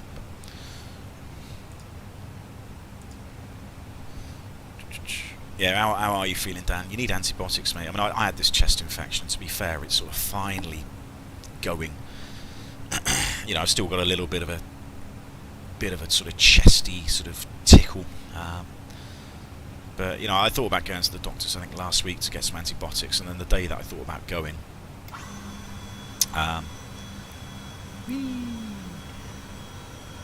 yeah, the day I thought about going, I actually felt a bit better. So I thought, I'm not even going to bother now. Can't be asked. I'm slowly feeling a bit better. But doctors, our NHS in the UK, I mean, they are struggling, bless them. I don't blame them. But it's certainly not easy that they've, the sort of pressure they're under. But annoyingly, as the patient, it just makes it very, very hard to go and get any drugs and then see somebody, and it's just a bit of a ball ache. You know, because it's just not easy to go and get antibiotics. You know, I don't. There's probably a medical reason, but I do think, why can't you just get antibiotics? You know, over the counter. You know, I don't know. Can people get addicted to them? I'm not too sure, but you know, I mean, there's so many chest infections this time of year. You know, thinking just go to a bloody pharmacist and just allow them to prescribe you some bloody antibiotics for fucking 5 days. It'd make, you know, take the pressure off the bloody doctors, wouldn't it? Right, where's my step? There should be a step climb option here somewhere. Where's my step climb? Don't know where it is. Let's do it this way. Step altitudes. There we go. So we want to go up to 360. Optimum, yeah. So this is insert the step climb. So we can't quite get there. Actually, we're not too far away. Optimum's 340, recommended max. So yeah, potentially we could get up to the 3.6. Has it got a step climb in there? Maybe it means step now. I don't know. I don't know what he's doing. He's 600 feet above me, so I can't really. Yeah. So I don't know what altitude setting he's on. Yeah. Last time I rang doctors. Yeah. I mean, that's. I don't know where you are, Mark, but you know, if you're in the UK, I mean, that just proves it, doesn't it? That is basically the problem. You know, you can't just speak to somebody and get what you need instantly. You know, that day. You alright, buddy? Hello, mate. Hello. Oh, careful. My doggy's out. I've got your bone up here, so you can have it. Mate, chew that. I bought him an ostrich bone the other day. He loves it. You good boy. Go on, have your bone. That's it. Lick it. It does make a fucking mess though. Honestly, I've got a hoover after that because there's bloody bits of bone everywhere. Don't take that in our bedroom though. You can eat it there. Eat it on the landing. That's it. Yeah, that's fine. Have it there. Good boy. If you eat that on the bed, Mummy would go absolutely fucking spare. Just not interested. Aegean at flight level 350. Am I there? I'm concerned now. Am I at the wrong flight level? I don't think I am. Fairly sure going this direction. It's Evans, yeah. He's at the wrong flight level. What's his? Let me message him. Dot message. AEE10. How do you message people? Dot message.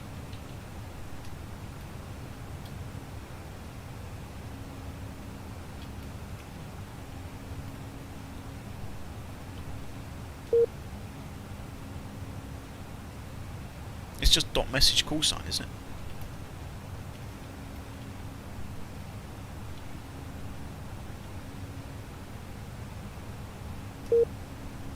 You sure that's a call sign? 810.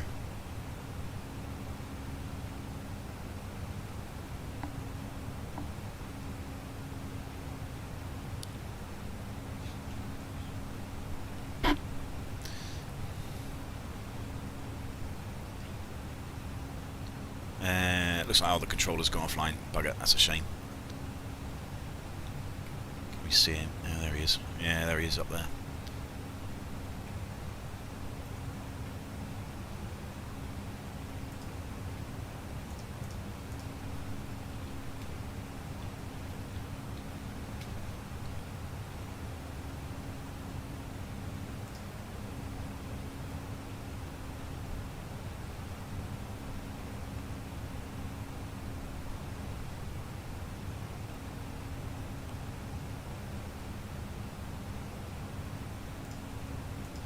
Do I need to actually put the message in as well?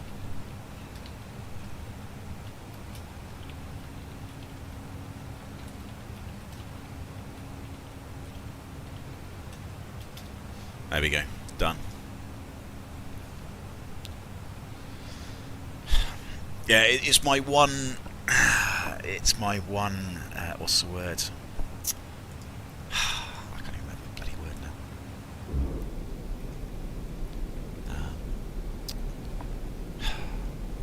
What's the word? Hate.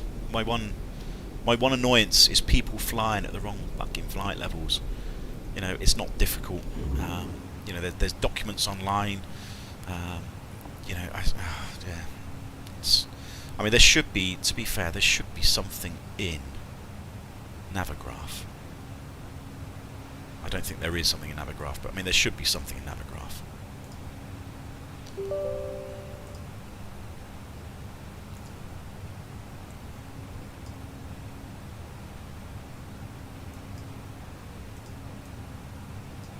You know, there should be some sort of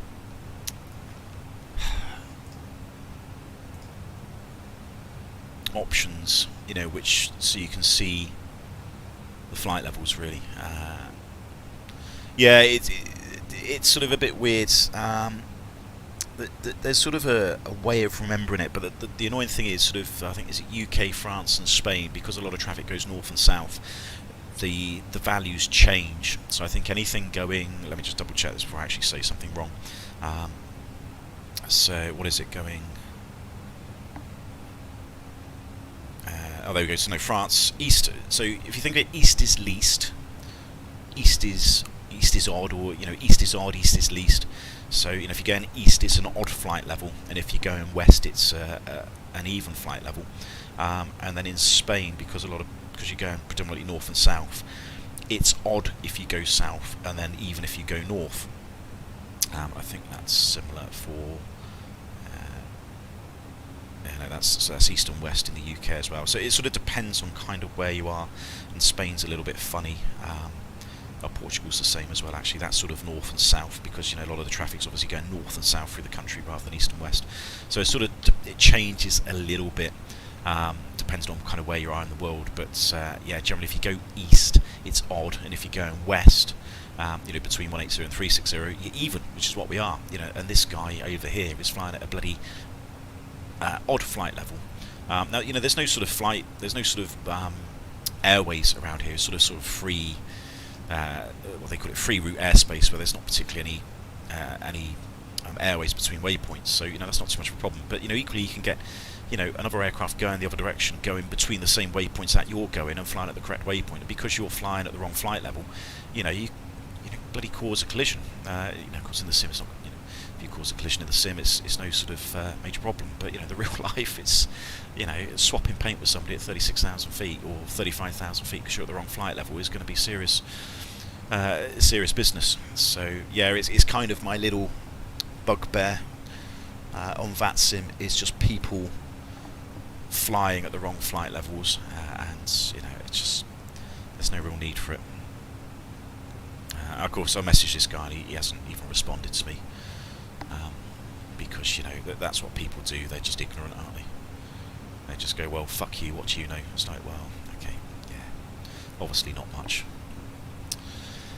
UK, France, Italy, Switzerland is all north, even south odd. Yeah, Christian, that's it. Do you happen to fly on flight level? No, Cloud. No, I don't, because the aircraft isn't capable of going that high. So the environmental envelope is basically going up to 39,800 feet. So our aircraft we've got don't go above 39,000 feet. So I've never gone that high to cut my bollocks. Thanks very much. You know, there's lots more radiation up there. So. Some private 320s can, I think some private aircraft can go to flight level 400. I don't know if they can go to 41, but yeah, I think they've got some special dispensation, or they've paid for a bit. And of course, you know, because they're usually so light, because they're a private aircraft and they've got 180 people in the back, that should be mentioned. You know, they can get a little bit higher. So, you know, the aircraft is quite capable of going up to flight level 400. You know, if you had a TCAS at flight level 390 and you had to climb, you know, the aircraft is quite capable of doing it.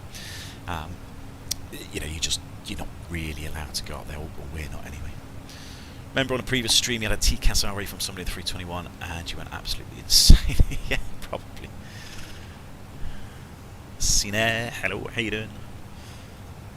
Yeah, again, like I said, it's one of my bugbears is, you know, wrong flight levels, and just lack of, I don't know, lack of situational awareness, really. You know, it's just quite frustrating. It'd be nice if we could get traffic on the VATSIM map, not the VATSIM, the Navigraph map. I've got that up. Why's my flight not import flights? Import from SimBrief, that one. That might be a bit better. There we go, it's got my route on there. Yeah, it's a shame we can't get like traffic on the Navigraph map. That'd be quite nice. How do I turn things off? Waypoints don't want that. NDBs don't want those.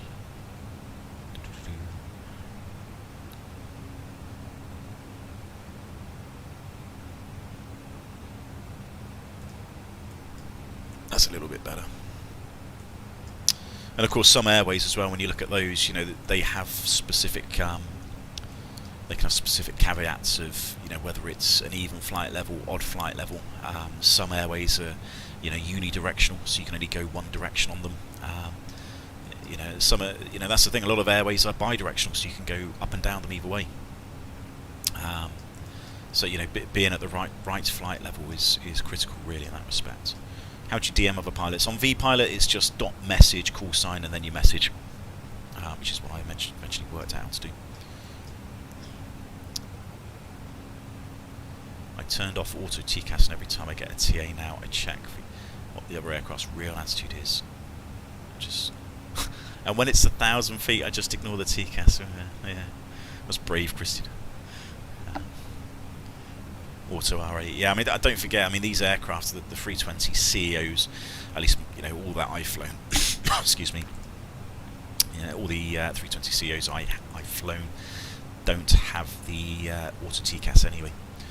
Where is it? There we go. So auto TCAS. We don't have this on the CEOs. We got it on the Neos, but we don't have it on the CEOs.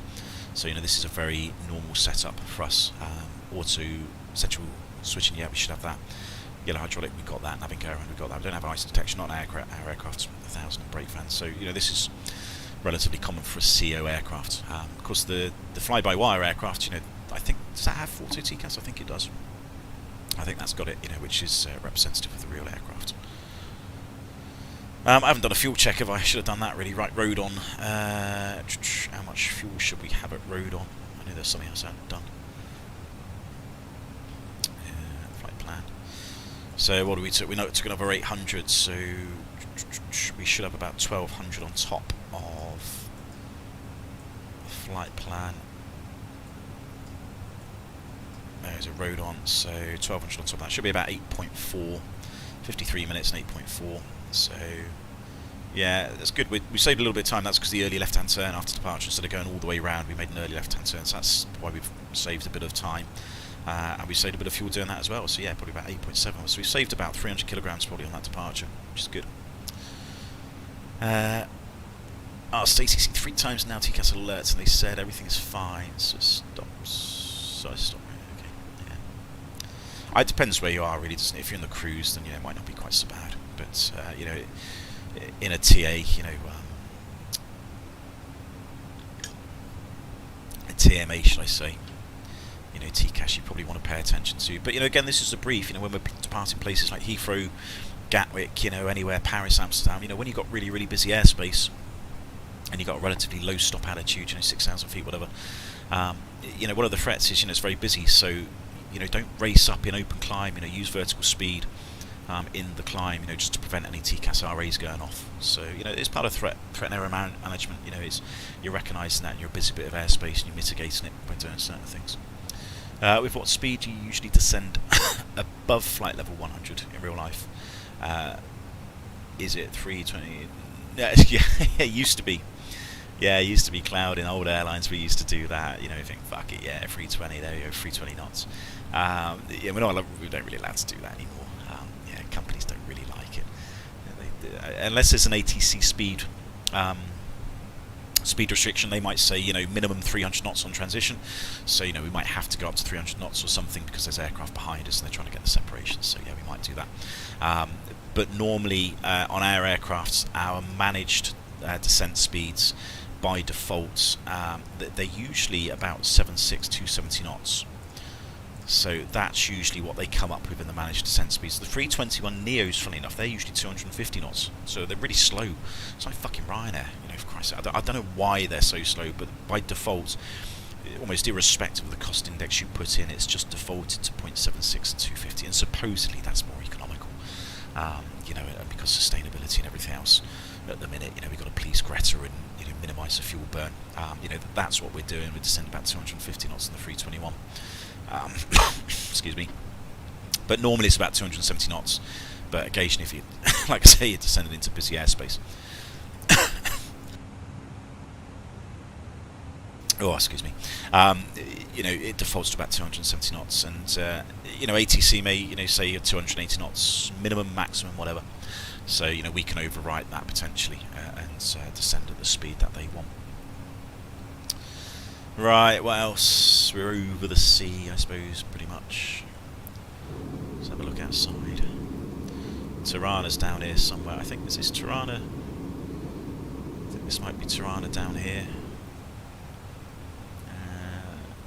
Is it just behind us? Yeah, Tirana's behind us now.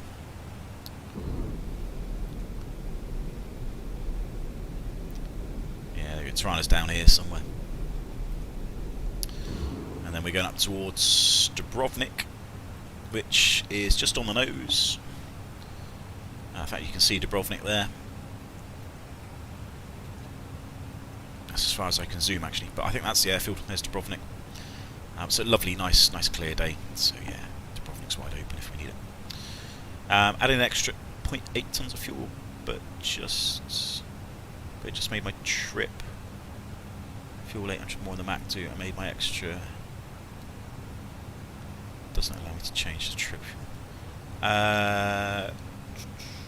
Josh, right? What? Yeah, right. So I think so. I think I sort of understand what you're trying to say. I don't think I can see an ITB now. Not really. So when you've got your init B page, you've got your fuel up here, and then you've got your trip fuel and stuff, your alternate, etc. And this seems to happen to me on the ground. Like when I was initially on the ground, I put the actual block fuel that we're taking, which is about 11.5 in here, which probably increased. You can't really change the trip because the trip is worked out based on the flight plan. So it's based on the flight plan of departure, SID, routes, arrival, star, etc. And the cost index. So and the trip wins as well. So obviously you download the wins. That gives you the more sort of up-to-date wins, and then it would give you your trip fuel and time. And you sort of gross error check. You can double check that against the flight plan, just to make sure it is actually sensible. It's not saying like, I don't know, if your trip was supposed to be 7 tons and it says 17, there's sort of probably a major problem somewhere in the flight plan.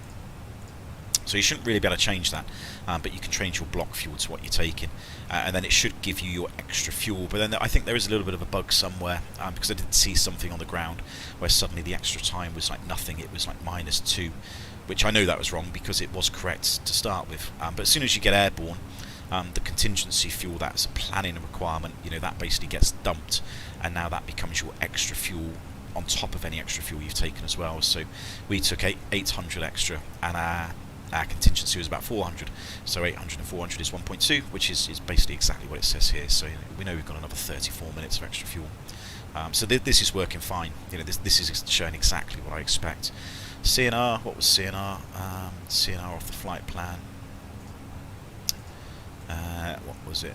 CNR's 2.2. So again, yeah, this is exactly 2.2. So we've got 34 minutes in Gatwick before we get to CNR. Once we get to 2.2, we either have to commit to Gatwick, depending on the weather, or if the weather's bad or the runway's blocked, then we have to divert to Luton, if that's our chosen alternate. And diverting to Luton, that would mean we should burn about 1.2 tons to get to Luton. Now, it would probably be a bit less in reality, but that's what the flight plan's saying, which means we're landing with our final reserve, which is the absolute minimum fuel we have to land with. So that's kind of all our in-flight fuel planning. If it's cab okay in Gatwick, and then there was a delay, say, I don't know, something happened on the runway and said, oh, we've just hit a bird, it's going to take 10 minutes to clear up or something, and we had no extra fuel, but we know that something like this is not going to take too long to do, we could just go, well, we're just going to commit then, because we know it's not going to take long to clear a bird. We just put alternate fuel down to 0, and then suddenly we've got an extra hour's worth of time, an hour and 10 minutes of hanging around before they actually clear the runway, and then that's before we land with CNR, because you can see there fuel on arrival is 3.4, and that extra fuel is 2.4. So we've got an hour's worth of extra fuel before we can land with final reserve. You know, but that's assuming there's some sort of problem in Gatwick. But it's a lovely, lovely day, and it's not going to be a major issue where, you know, we're not going to be able to commit. If there was a delay undetermined, then you might think, well, you know, are we going to hang around? I mean, we've got 34 minutes to hang around here before we have to go. But you know, if there was a delay undetermined and you didn't have any extra fuel, you may think, well, I might fuck off and not hang around and cause problems. Is contingency 5%? Yeah, generally, it's generally 5%. It's a minimum. I mean, we've got something called statistical contingency fuel in our company, so you know we can have a slightly lower contingency fuel on our flight plans, but that's just due to our fuel planning that we use. But normally, for the purposes of what we're doing here, it's 5%, or is it 5 minutes? I can't remember. It's, what have I got in SimBrief? I've got an option. What's the options I've got? Edit flights. I've got it set at, oh there we go, 5% or 5 minutes. So I've got it set in my options contingency as 5% 5 minutes. So it's either going to be 5% a trip, or it's going to be 5 minutes, whatever's the higher value. So if 5% a trip was 200 or 100 kilograms, but you know 5 minutes is more than that, it's 300 kilograms, then it would use the 5 minutes. If that kind of makes sense, which probably doesn't. So yeah, it's just sort of kind of how you set it up. I like to use 280 knots because it works well for 12. Yeah, if it works for you, Christian, that's, you know, that's, like I said, you sort of, you know, do things that work for you. Right, let's have another look at some weathers. Where's me thingy's gone? So we're going up towards Split. So we'll have a look at Split.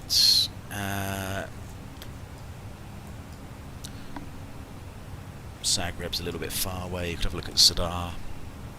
Let's have a look at Split, Zadar, and Venice, I think. Where's the airport's not on? Should be. Yeah, they are on. Just not zoomed in enough. Oh, there we go. Right, let's have a look at the Split weather.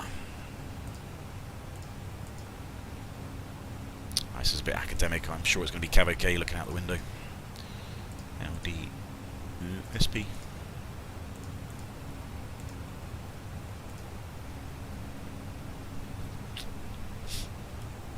Hey Ginger, how you doing? Happy New Year, mate. I forget it's New Year. You know, just New Year's meant nothing for me. Right, Split 190 and 3 goods. That means that both runways are goods. Cavalcade 15 degrees. Yeah, fantastic. Weather request LD or Zadar ZA, is it? Or ZD?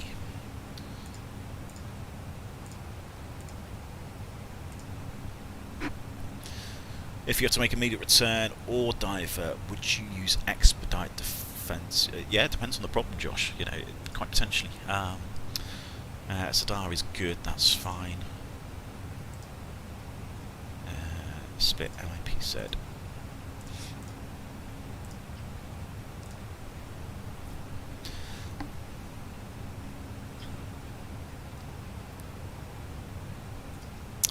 Venice 3605, 9,000 meters, so maybe a little bit misty, but broken cloud. Okay, that's good. That's still workable. Yeah, you know, let's say for example, you know, the cabin crew came, you know, called us and said, right, we've got a, you know, got a clear brief, which is what they do, which is, you know, they're you know, the clear is the crew, the location, the events.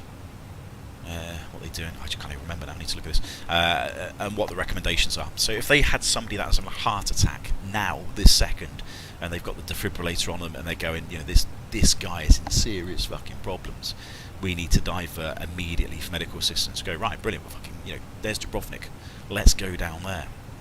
So there's nothing wrong with the aircraft, there's no technical problems, there's no failures, there's no sort of, you know, damage or anything like that.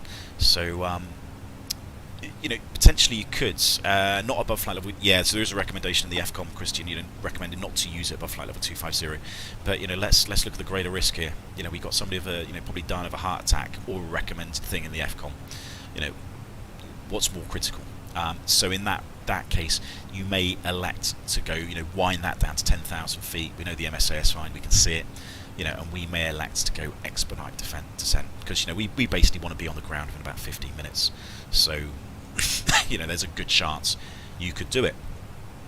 You know, and it would be a very, very sort of quick thing to do, and it wouldn't take too long. You know, you would just go right, you know, split Dubrovnik in new destination, put the ILS in quickly, get the charts up, get the weather, speak to ATC, and you know, I bet between me and an FO, we could probably be on the ground within 15 minutes from here, from 34,000 feet. So, yeah, it's one of those things where you quite literally, it's sort of a cliche, but you do just go into autopilot yourselves.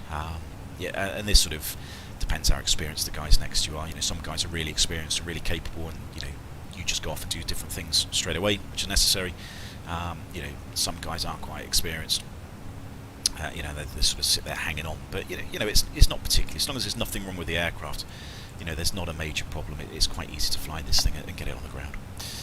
What's the worst situation you've been in with medical emergencies? Worst situation. What's the worst I've been in?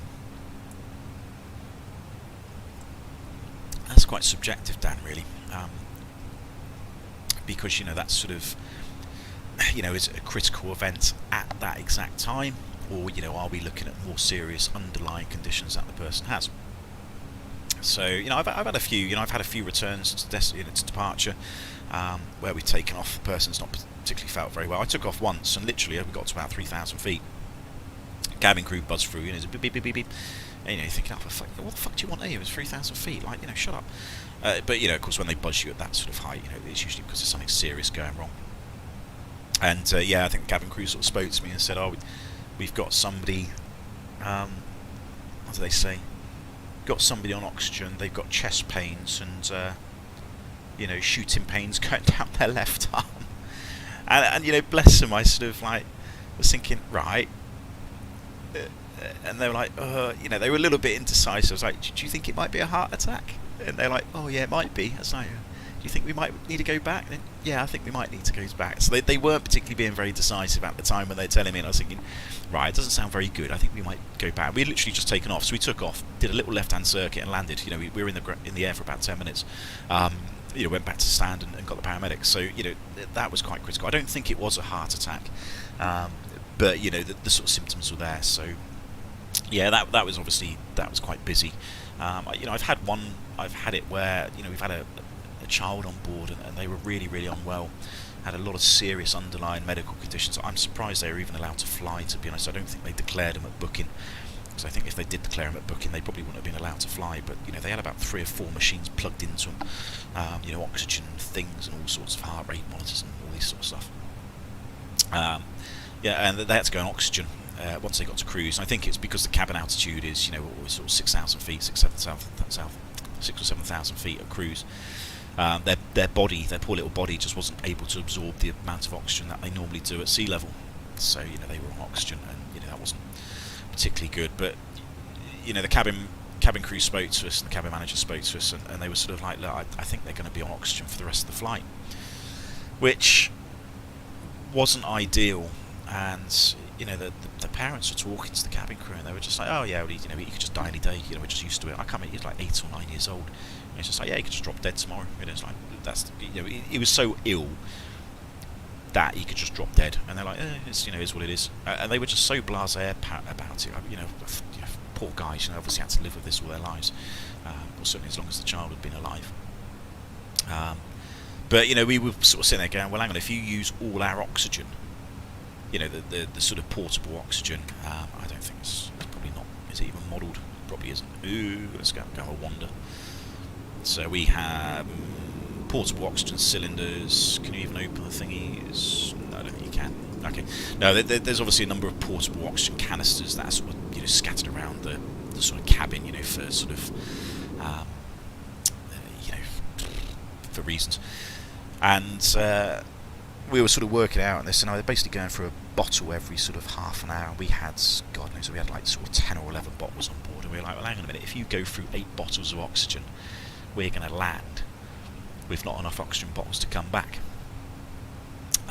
You know, which is an MEL item, so you needed, I think we needed at least 6 or 7 oxygen bottles, something like that, in the MEL. And we started speaking to the company. We had something called Medlink, which was very, very good, so we spoke to them. and you know, they said that you don't need to divert. You know, it's fine. It's not like he's going to die in a second. You know, so there's no requirement to divert. You can just carry on. So where you going? So we're like, okay, carry on. And then I think we got the wheels in motion with our ops and said, look, you know, do you want us to divert? Do you want us to come back? What, you know, what else do you want us to do? Because obviously, you know, if you go back, this poor bloody family's holiday's ruined. Not that they should really be flying anyway, but anyway, beside the point. So we just carried on, and basically we landed, and that was it. We're AOG because we'd used most of our oxygen. So yeah, the company got wheels in motion, and I think they changed a crew. We were up in Birmingham or something, I can't remember, and they told them to fly an aircraft down, or pit stop where we were, drop an engineer off of oxygen cylinders. They were going to carry on to where they were going to go. Yeah, it was just one of those days. But that was quite hard work, just because it was a lot of things to consider.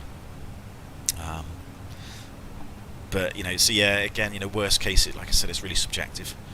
Subjective in, you know, is it an immediate threat to life, or is it more of a complicated situation that affects the operation? You know, they're usually two quite different things. You know, you can have an immediate threat to life, which is obviously very serious, but you can get down pretty quick, or you can have just something which is going to be, you know, just a bit more of an operational challenge, should we say. But there we go. That's what we do. That's what we're paid to do. Paid to deal with it.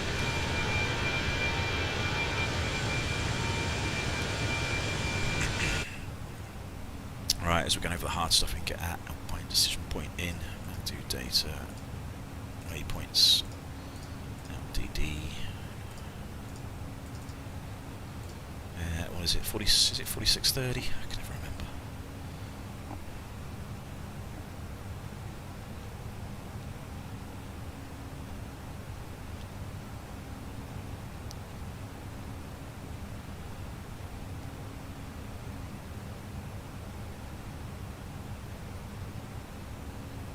Yeah, 4630.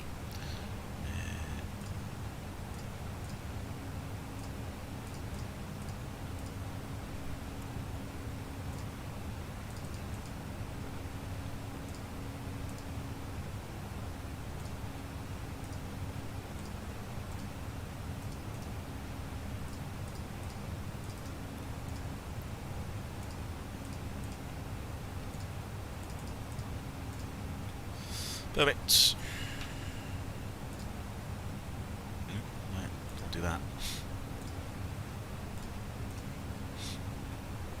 Yeah.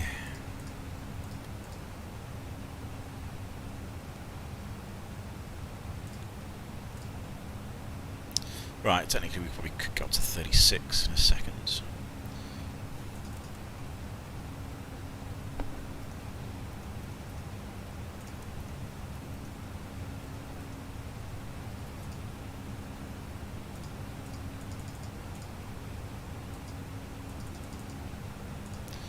Right, so you can sort of see this, you know, this is where the high ground is, this is where the Alps are. So the Alps are going to sort of go up around here. So, you know, MSA is going to be pretty high up around this point, sort of south of Innsbruck. I think it's about sort of 16.5, something like that, in the grid moors. So where is it? Just south of Safa. So yeah, grid moor is 14.2, 15.7, 10.1, yeah, 16.2 to the west. So yeah, about 15.7 is the MSA, probably around here, so we need to be considerate of that.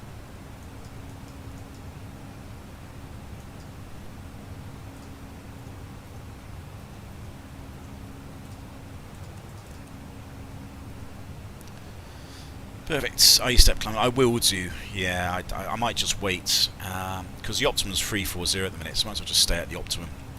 So we can get up to 3.6, recommended max is 3.72, so we can do that, no problems. But I might just stay. I'd stay at 340 as long as it says. If it goes up to 3.5, then I may go up to 3.6, because they'll be about 1,000 feet above the optimum, which will be fine. You know, we'll have a decent split between VMO and VLS. That would be a problem.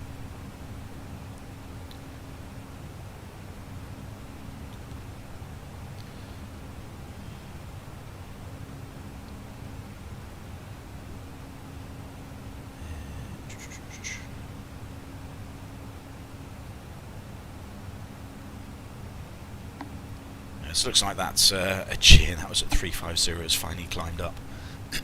So So yeah, it looks like he's probably taken my advice on, just didn't actually respond to me. Never mind. So we've still got a bit of French ATC online, although the European West there on. Still got London as well. So yeah, maybe a bit of ATC later. See how it goes. So approaching Splits, that's just off the nose. So there we go, there's Split down there. So an interesting place to get into. Obviously I've done a stream there. So yeah, worth checking that out if you're interested. Quite a difficult place. It's got an ILS down onto 05, I think, which is fine.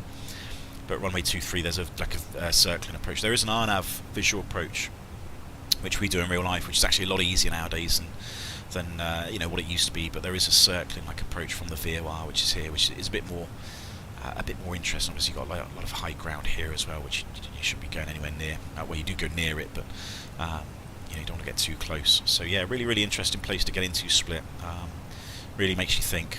Quite hard work, but you know, shit on a shit day as well. You know, really not very nice.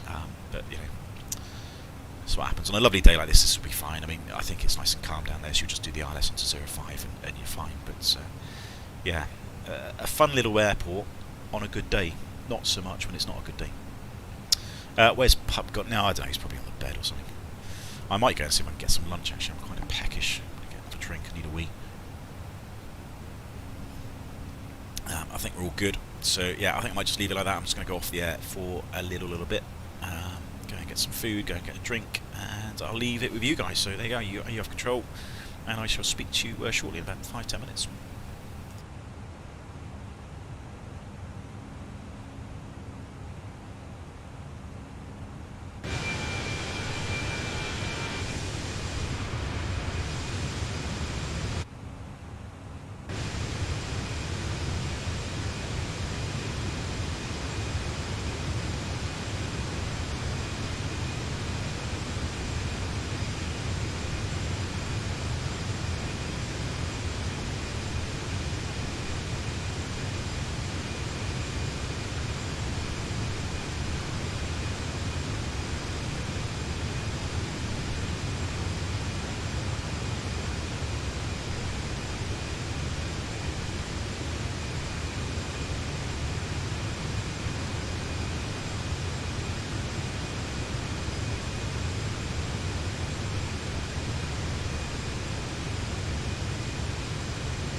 Right, guys, I'm back. Jesus Christ, fucking 20-minute phone call. I just need a bloody health insurance number just so I can put a fucking claim through.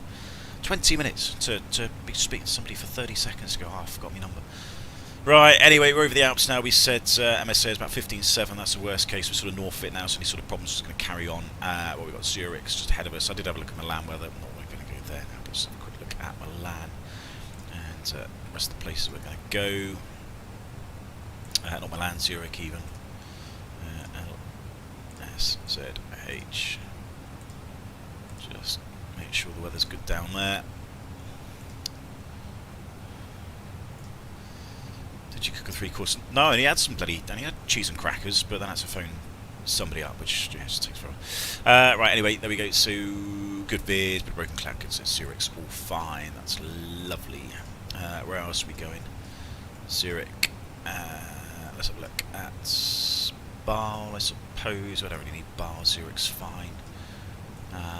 Paris, I suppose, would be the next decent one. Let's have a quick look at Charles de Gaulle. FPG.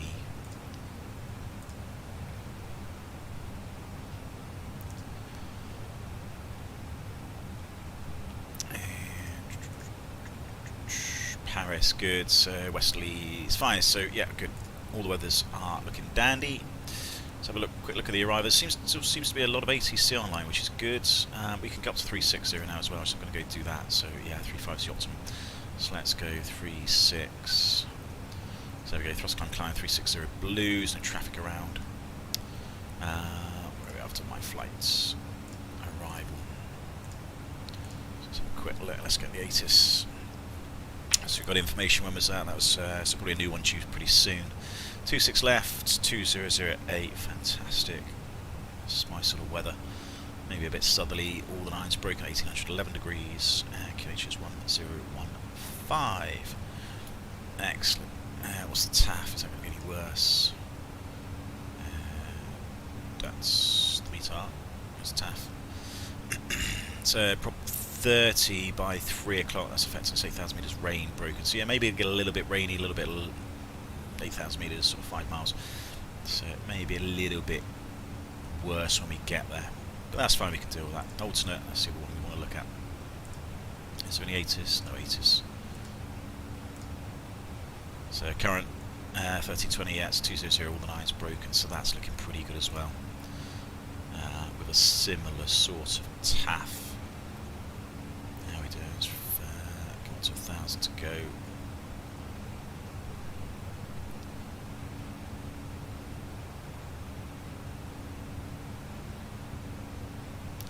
Lovely view over the Alps. Innsbruck's down here somewhere.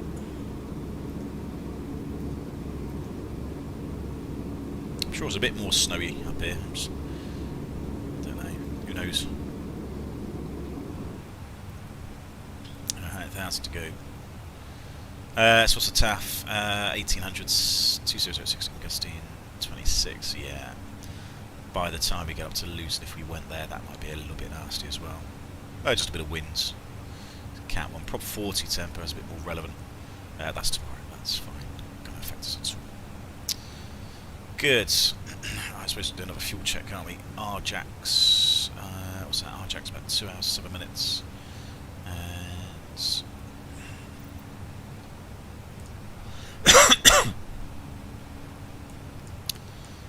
Where are we? RJAX split pedal. We should have done one of these. So 2 hours, 12 minutes. We took about another just over a ton and a bit. So about 5.5. So yeah, we're still about 300 or 400 up on top of that, which is fine. 2 hours 7. Yes, we're a few minutes ahead. Yeah, good. As expected.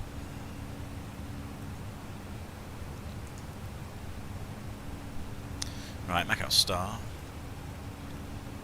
Is that somebody below us?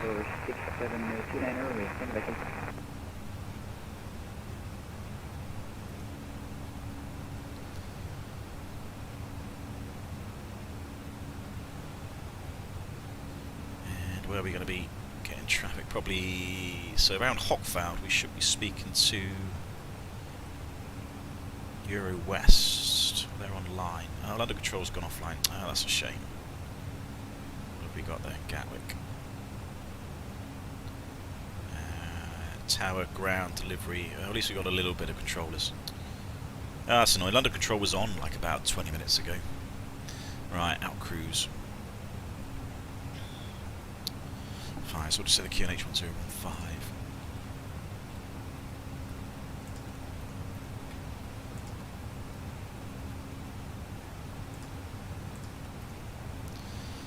Yeah, this is an annoying thing when there's no controllers, because it could always be busy. And Gatwick is always busy, so it's always useful just to have them online just to separate us. 11 degrees. No, not 1. 11. Is it 208?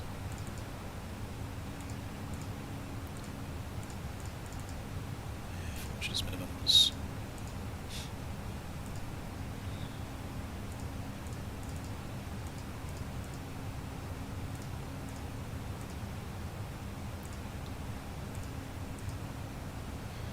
Perfect, all done. Fuel, plenty of extra fuel, leave that alone, good. So we're expecting just after 3 o'clock local, good, that's perfect, that's what we want. Get rid of you. Done.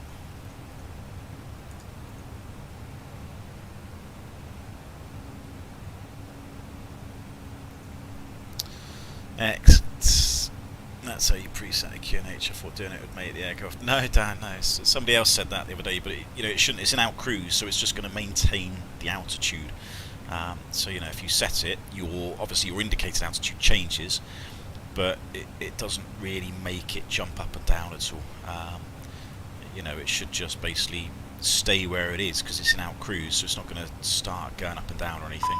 Yeah, that's just me because I'm playing with it. So you do have time just to sort of sit there. I mean, it only takes like a second anyway, so it just takes a second just to do that and preset it. But the aircraft should just stay level. This is a sim thing.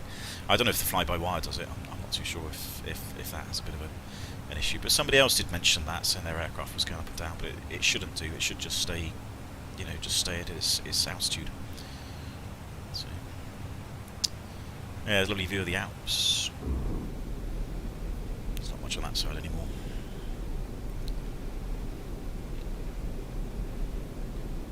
Getting a little bit misty in the valleys, but a low cloud. Sounded a bit Welsh then, didn't I? It's misty in the valleys, boy.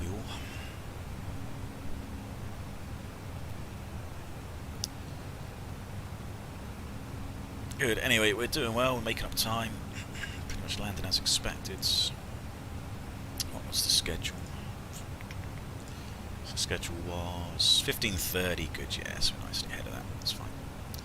I'm still trying to work out what I'm going to do later on tonight. The weather's a bit worse in the UK, so I'm tempted to do a decent little European flight or something, or UK flight, just to get the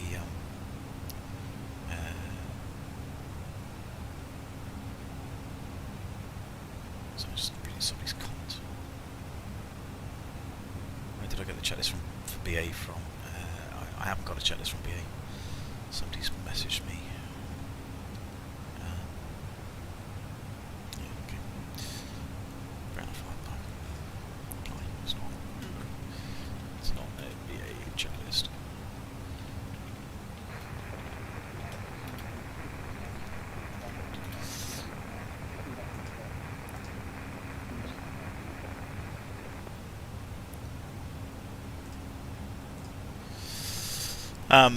What was I saying? I can't remember. Yeah, I'm trying to sort of work out what's the weather's like. Let's have I'm going to do something that's a bit more interesting. It's like Edinburgh, like Inverness. Inverness could be quite good as a map. Equally, I want to do sort of like maybe an American flight as well. But the thing is with an American flight is it's going to be a long evening or a long flight. I want to do something maybe a bit quicker. Yeah, it's windy. It is windy about tonight. What's Gatwick like? Gatwick's gusting to 28. That could be quite good fun. trying to land in that anyway.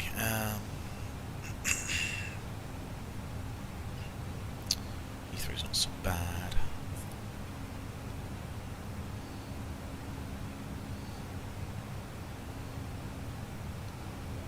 It'd be nice to go somewhere where they've got decent scenery as well.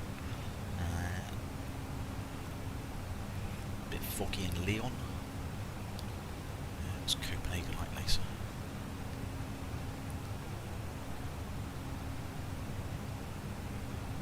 That's okay.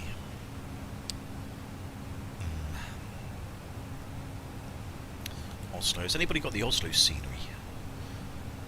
That's that looks pretty good. I can't remember who it was by now, but yeah, it did look pretty good. I'd have to buy it. Oslo's a bit crap. 1800 metres in snow. Quite cold as well. See, Oslo wouldn't be a bad idea. Just means I'd have to go and get some. I'd have to go and buy the scenery, which I don't really want to do.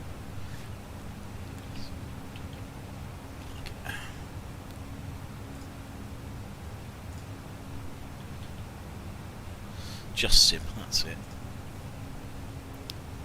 Was it €19? So it's not too bad, I suppose. I mean, it looks like decent scenery.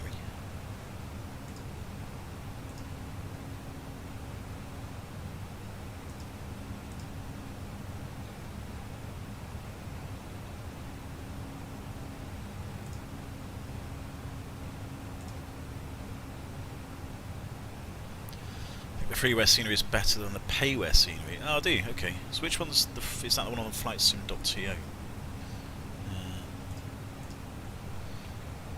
Yes, this is where it gets awkward, isn't it? When you've got possibly better sceneries. It's free. Yeah, it's the Just Sim scenery. I mean, the screenshots look good, but you know that doesn't always mean anything, does it nowadays?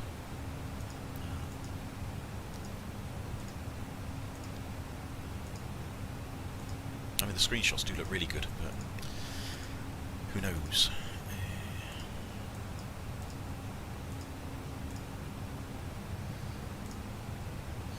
Yeah, there are two. Search. Oslo. Yeah, Oslo. There seems to be two Oslo airports as well. There's two free ones, so I don't know which one would be better.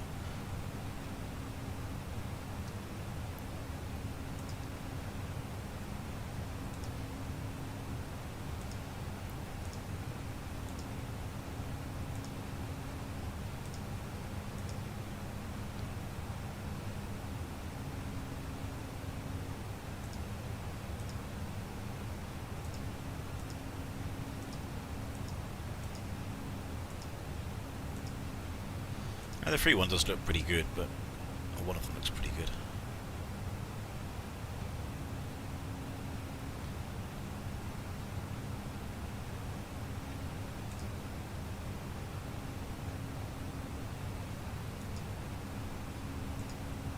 Project is temporarily halted.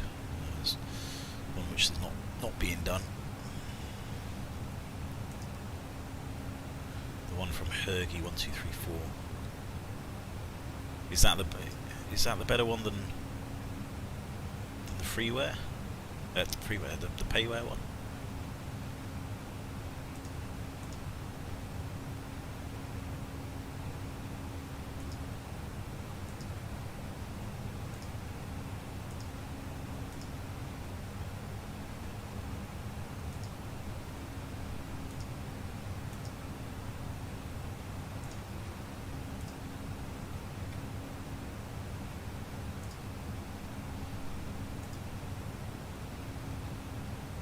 Oh yeah, yes, that's that one. Yeah, it's one that's not temporarily halted. Yeah, it's awkward these things, isn't it? 'Cause it's like, well, you know, I know there's freeware, which is great, which I use, but then sometimes I do find the pay ones are better. But you know, it's really subjective, and I might prefer a payware one, but then I might equally prefer the freeware. But you know, you don't really know. You can't compare these things unless you buy it. So go and buy it to sort of really compare, which, I don't know, maybe I won't do it. Just Sim is mostly a rather basic scenic cruiser. Is it okay? Fair enough, Chris. Yeah, maybe I'll go somewhere different, I don't know. I'm just trying to work out what I can do. So, I fancy something like a bit more interesting, like it's only about, maybe only an hour flight or so, because I don't have an awful lot of time. I mean, I've got the evening free to do what I want, which I think if I can be, I should have about 2.5 hours, really, so it's about probably about an hour and a half flight time. If I do a really, really quick setup, I can get going. I could probably do like an hour and a half flight, which, sort of some UK domestic thing. It doesn't really give a lot of options. Right, anyway, Hotfound, I should be talking to somebody soon. I don't know if they've got CPDLC. Why am I down there? Why have you gone to Singapore? Yes.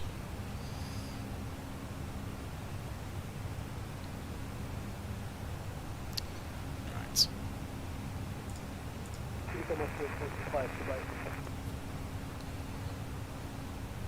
Lufthansa 65 Tango, top of descent in about 1 minute. 65 Tango, descent level 250. Descent 250, 65 Tango. And French Relay 072, Unicom, goodbye. Unicom, goodbye. Feared 1, squawk 0671.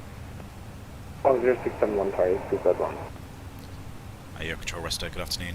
Easy 79 Papa Zulu, flight level 360, just past Hopfound, and we are approaching Natley. Easy 79 Papa Zulu, your control identified, level 360. Thank you. Okay, Run at 329, are you with me? Oh, I've got a squawk anyway, that's fine. Right, checked in with him, that's fine. So, yeah, what else could we do? Lufthansa 9002, ready for descent. Look beyond scenery, that's foggy. 902, descend flight level 240. Serena's looking a bit shit. Descending flight level 240, Lufthansa 9002. What's Geneva like? Geneva's like a pretty quick flight. That's boring, that looks pretty clear. Bravo Control, Oscar Tango Bravo Bravo, good afternoon, flight level 260, inbound I did get that Ingor. Luxembourg scene, the Gibraltar scenery. Turn left by That's the additional things like the cars crossing the roads and stuff. And I'm a bit annoyed, I mean, I got it cheaply, I only got it for like a couple of quid, it wasn't that expensive, but I didn't realise there was a general aviation aircraft version and then like an Airbus version. So I think the Airbus version is on Marketplace. 0673 on the squawk, Oscar Bravo Bravo. But I got the GA aircraft one, which doesn't work the Phoenix. So when you turn the strobes on the GA aircraft, it stops the roads and stops the traffic crossing, which is, quite interesting. It's quite cool. But it doesn't work in the Phoenix aircraft, which is a bit of a pain in the ass. So yeah, I don't know. It's a bit of a waste of money, really. I'm not really going to be able to use it. But there we go. I suppose you live and learn, don't you? At least it didn't cost me the full amount.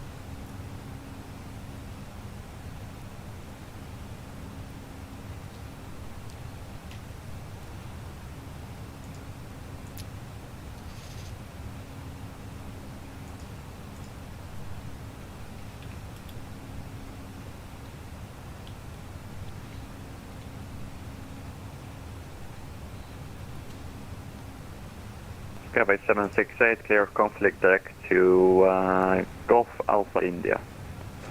Direct Gulf Alpha India, Skyway 768.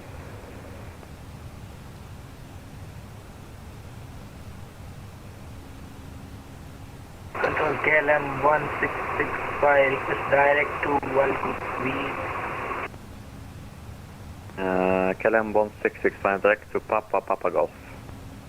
Direct to Papa Golf, KLM 165. We have one identified, cab level 380. 380, Seabird 1.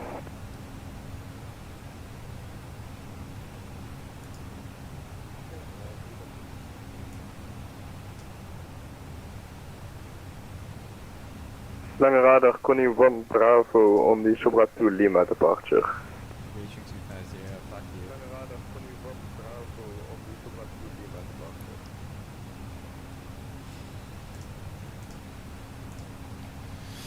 Yeah, I don't know. I don't know what I'm going to do. I could just have an evening off, can't I? Seems a shame to waste it. I very rarely get an evening.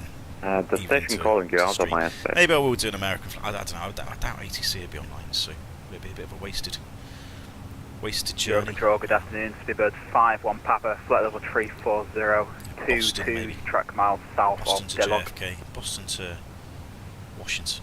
Speedbird 5-1 Papa, squawk 0674. Squawk 0674, Speedbird 5-1 Papa.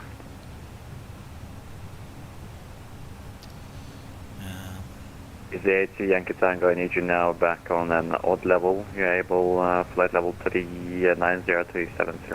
Nice, Nice is good. Easy, 80 Yankee Tango. 80 Yankee Tango, Roger, descend for level 370. There's more in there though. I do have the Queenstown. I bought that as well, the Queenstown scenery for New Zealand. I mean that. ABDN 911, I need you on an odd level, able for level 370. How long that would take? Oh, ABDN 911. What's the Speedbird 5-1 Papa, your control, identified. Yeah, NZ. QT. 5-1 Papa. Alpine T1 X-ray, question Romeo X-ray, Unicorn 122 decimal, goodbye. There we go. Unicorn 128, Alpine 1 makes a lovely string. Thank you, bye. Lufthansa 65 Tango, Unicorn 122 decimal, goodbye. Do again the Auckland scenery, really, I suppose, if we're going to do that. Condor 216, Unicorn 122 decimal, goodbye. Unicom 28, Now Condor 32, 216, so bye-bye. yeah, that's not too bad. It's not a bad flight time.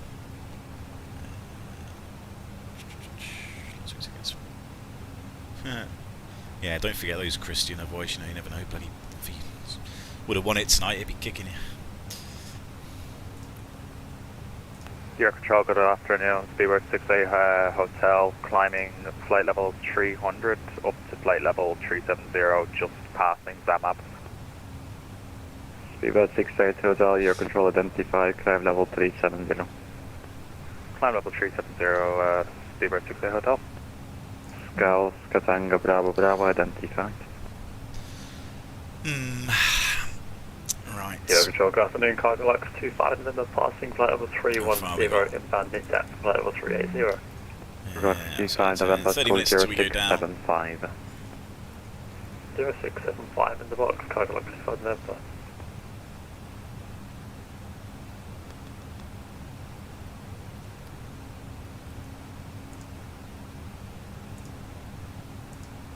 Rock C5 November, your control identified, climb level 350, direct to Ratuk. Climb level 350, direct Ratuk, Cargo Lux 2 November.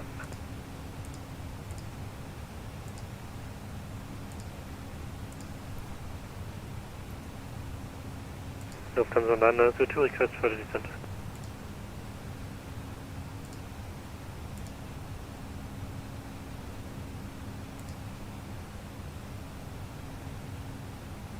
Last station calling, sorry. Lufthansa 909 JRT, Unicom 122 decimal 8. 122 decimal 8, thank you very much, Lufthansa 909.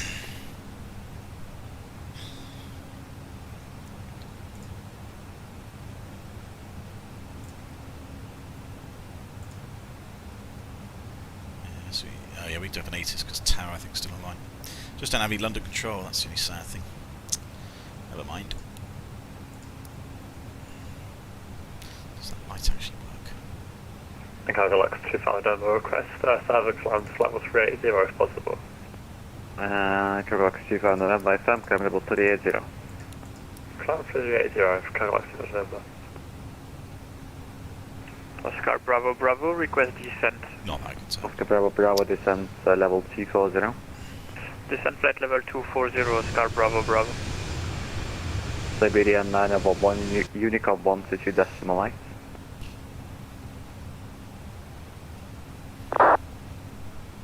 And then Channel 3 Romeo November Unicom Gav was supposed to be 122.8. Good afternoon. streaming today.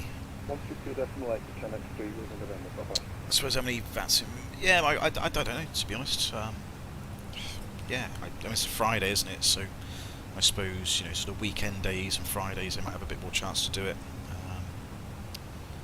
But yeah, London controllers come back online. Fantastic. Good. Hopefully they'll be on when we need them. And we will be Jet there in about 30 161, minutes. report the MAC number. I mean, it is nice having control online, just because it sorts out the separation a little bit. Tom Jet 161, the able decimal 80. He's been on for 3 minutes. Good. If he's been on for 3 minutes, he should be done at least maybe an hour. Able decimal 80, not great. Hopefully should mean that you will control us for the 61 arrival. Roger, decimal 80 until advised. And obviously in the evenings, We have one report the MAC number. you know, people work during the days, so 01 Roger, MAC decimal 76 you know, there's a until lot more advised. coverage, I think, during the week, during the evenings, which I don't really get to do. That's the thing, because I don't really get to stream in the evenings that often. You know, streaming over Europe. Okay, Rhino 329, I in just the checked evening that might you're be, not time you know, accelerating. quite nice today, because it means I can actually get a bit more controllers on. Currently not Rhino 329. I will probably just do what I usually do. Yeah, Just get next time don't do boring, that just on WhatsApp do a and normal if you stream see traffic between something. and controls are online. You're identified. I Maybe need it's you a on Munich a or something. spot level. Level 390370. tonight, actually, interestingly. Alright, So this is it's not a very long flight. We were going to Munich. We were to Munich. We got stopped midstream for some reason. I can't remember. for further descent. Bravo further Coming with from Unicom, telecom goodbye. patches of fog, so yeah, Unicom, bye bye. potentially, Oscar Bravo Bravo. so it's going to be foggy later, foggy during the nights.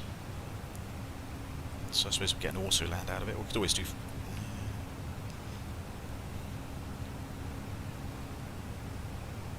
Yeah, I don't know. Don't know. For me, at least, your voice is much quieter than the ATC. Is it? Okay, sorry, Jeff. I've moved my microphone a little bit. I know ATC are sometimes a little bit loud. I've moved my microphone a little bit. Hopefully, that's a little bit better.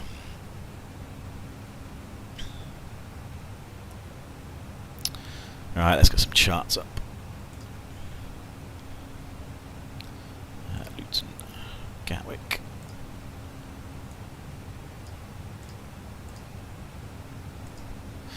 That's better. Yeah, sorry, it's probably a little bit far away. So parking anywhere, really, I think it's going to be somewhere on the North Terminal, I imagine Pier 6 for us. If ATC give us slight down here, be like, well, no, fuck off, I'm not parking there. That's where easyJet park up here. So, yeah, hopefully they give us somewhere decent. Arrivals, Kunav, 381, flight level 370 with you, inbound Zulu. and approach 26 left. Jet 381, hello, set squawk 0676. If we need to do it, there's a transition there from Timber, but yeah, I probably won't actually do that.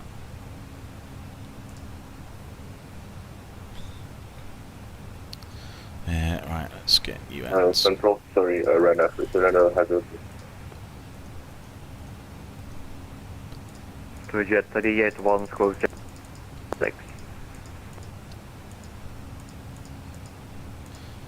That's done. Jet 381, squawk 0676.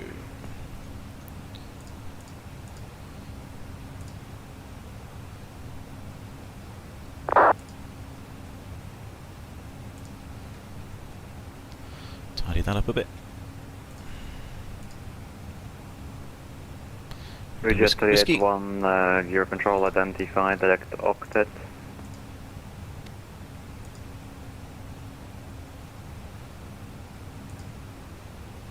Direct octet to Jet 381.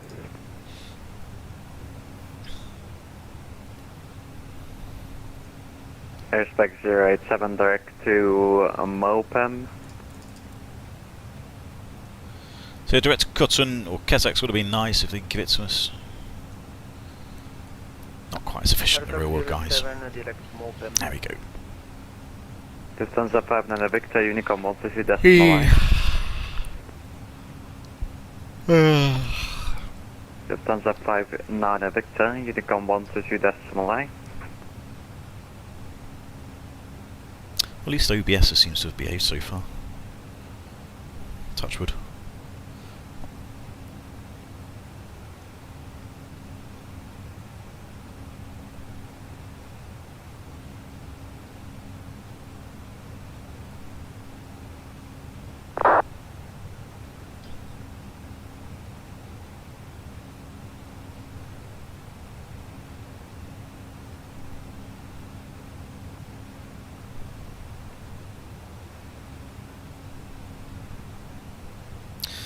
So when's the Aerosoft 330 being released? I'd quite like to get that.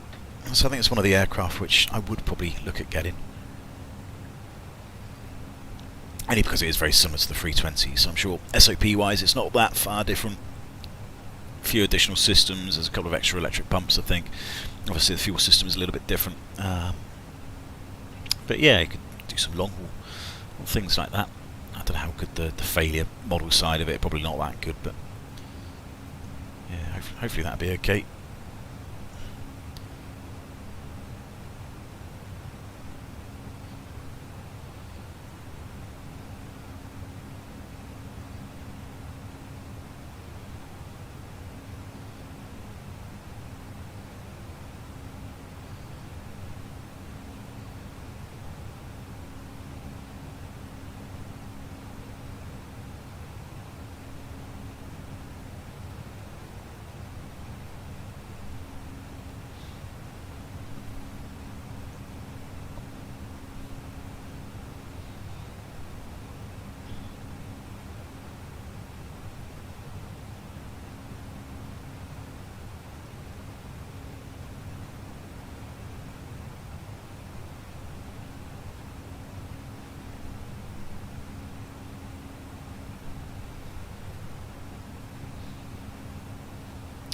Is there any long haul aircraft available? I think the best one, Mike, is probably the 310, which is sort of, you know, it's a sort of mix, isn't it, between sort of medium to long haul. It's not quite long haul in respect of, like, you know, 12 hours plus, you know, like 350s, 330s and 380s, etc. But, you know, it can do a good sort of 7-8 hours, I think. You know, sort of medium to long haul range, I suppose, depends on payload, etc., etc. But you know, that's not a bad one. You know, the sort of, if I go and do this round the world type trip, you know, I might do it on the 310 or the 330 if it comes out before then. And it's any good, but yeah, I think it's sort of it does bridge that gap a little bit between some short haul stuff and then some long haul. So at least you can get last station, say again, sorry. Across the sort of Atlantic. Yeah, we have. Yeah, it is a bit older. It's a bit more archaic. It's a bit more agricultural, that thing. But you know, at least there's something there. Yeah, we were just wondering. So if we time accelerate on the it seems like a pretty good flight model. There was some problem with the VORs. I think I watched something where it wasn't quite tracking VORs. Can't accelerate in the controlled airspace, and you've been in controlled airspace the whole time. Alright, thank you. If it is in Unicom, is it okay? Yes, if you're not causing any collision. I don't know what he was talking about. Yeah, we were just not aware we had entered on Europe and airspace. Your control airspace. Sorry. Right, very quick brief, just get out of the way. Sort of QNAV 1 Golf, we're expecting QNAV 160 beam Amdut's Timbers clearance at point, so we hold there, flight level 70 possibly. Hopefully ATC be online, so it'll be radar vectors after that onto the ILS of 26 left. 2000's platform, MSA 3000, 4000, so nice and safe in controlled airspace. Missed approach straight ahead, left turn up to 2000s initially. Oh no, sorry, past the 2000, second climb to 3000. Minimums 396, I've just rounded up to 400. It's just 400 basically, Bond Barrow. That's all done. Vacating should be quite straightforward. Probably Fox Romeo, Lord of Break, idle reverse for us. Fox Romeo down there, down Juliet. And probably up here, North Terminal, Pier 6, somewhere, wherever they send us to park. The weather's generally okay at the minute. So let's see if we can refresh that. So 1350 weather, so yeah, it should be a new one soon. Excuse me. Control Wind 190 at 7 knots, so a bit of a crosswind from the left. Still 26 left though. Broken at 1,000 feet, it's 1,600, it's 11 degrees, 1014 now, so QNH is dropping a little bit.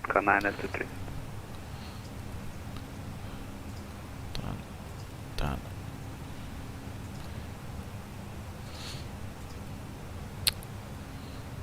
Oh, come on. Stupid thing. So weather's good, the aircraft's good, there's nothing wrong with it, no terms, nothing really to affect us that I can remember seeing on the flight plan from earlier. No terms. Gatwick. What have we got? Absolutely nothing. Crane, that's it. Loosen if we need to go there. Obstacle light, don't care about that. A couple of stands closed, don't care about that. Bit of work in progress on one of the taxis as well, so that's all good. Threats we kind of sort of discussed. Busy airspace, VATSIM. May or may not be controllers on. If there's no controllers, we're going to have to vector ourselves, which is going to be interesting. Hopefully I won't have to do that, just because of all the people that don't really know what they're doing, and probably barging in front of people. So yeah, that's going to be the biggest threat. I think we've got fuel though, if we need to do a go around. We've got, that's gone up now, so nearly 40 minutes of extra fuel, which is great. So certainly have to give it another go, bit of fuel to hold as well.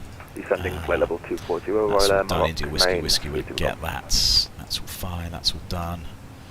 EV9 4 now. climb that way, flat level 255. Flat 4, let's just fire to 320. Secretary left alone. Your control identified, climb level 35. How are we going to fly it? Usual sort of stuff. 5350, 96 Radar vectored, hopefully, if not 220 knots somewhere on base, and then stand down to about 180. Flat 2 as we get on the glide slope, get out about 5 miles on flat 3 and 4 after that. So yeah, pretty straightforward standard Gatwick arrival with about, what's that, just under 20 minutes to go until we go down. 329 and speed is on your discretion, there is no speed control. This was the last time Gav came into Gatwick. I think one of the controllers just disappeared. I think I don't know what happened to him. Just vanished.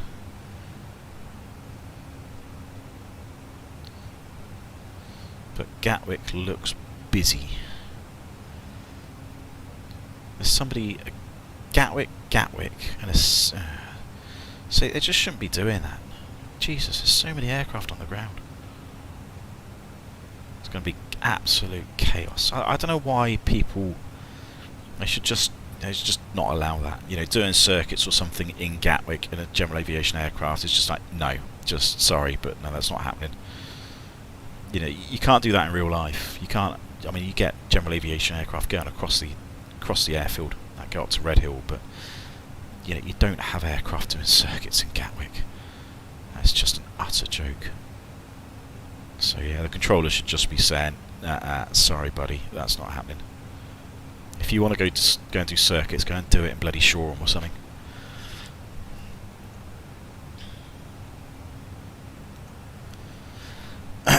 There we go. It's not my train set. Runner 4 Alpha Quebec Unicorn Monte Sud-Decimal.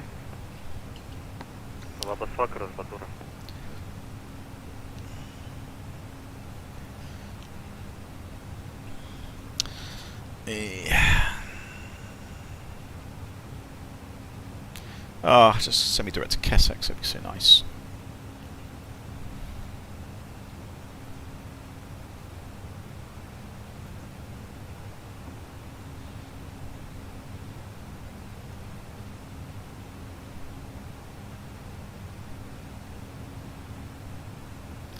So definitely a bit more cloudy now.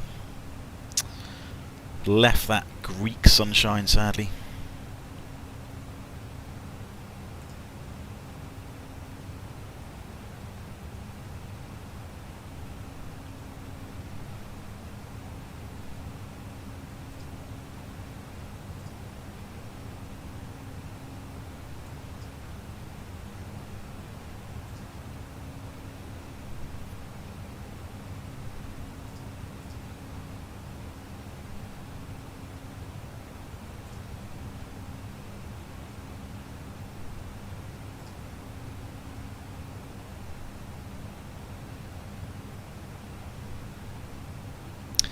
Good morning, Shaquille. How you doing?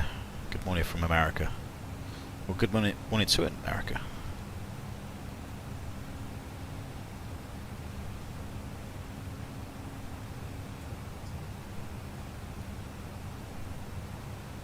If you're in America. Are you in America? I don't actually know. I think you are. That was a very bad assumption.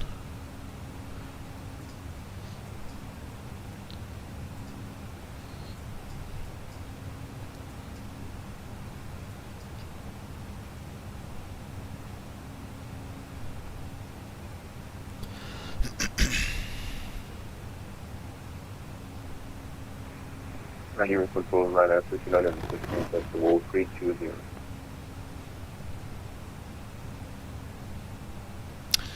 Charlotte, North Carolina, awesome. Doing well, great holiday. Well, I was working pretty much all week. Shaquille also. Yeah, just had a couple of days off. Had Christmas Day off. That level 320. But, yeah, it was just busy. Busy. Like, this is one of the first Christmases I had, really, and New Year's, which not really felt like Christmas and New Year at all. So I said to somebody walking the dog yesterday, I just had a couple of days off, and there happened to be like a Christmas tree up. Somebody gave me some presents. I had some mince pies, and I'm like, oh yeah, it's Christmas, isn't it? Oh yeah, back to work.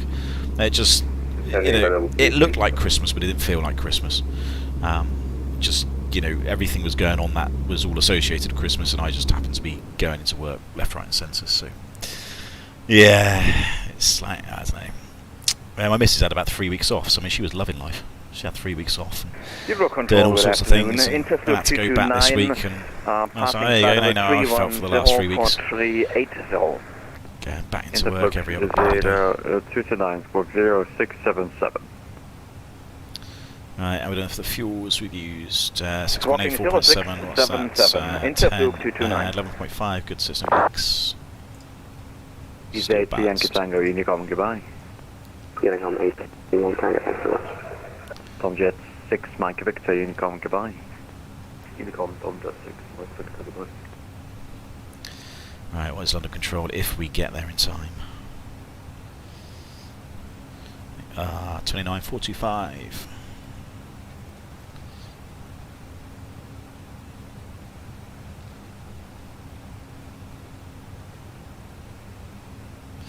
$29,425, good.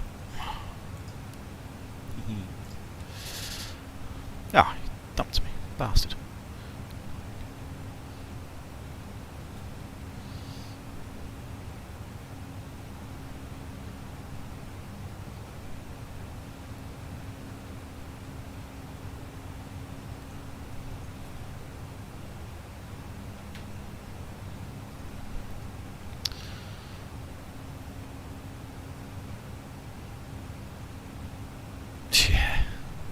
Christmas when aviation is at all-time high. Yeah. Conversely, my January roster is very quiet. I'm barely doing anything. I'm doing a few flights. Yeah, a lot different.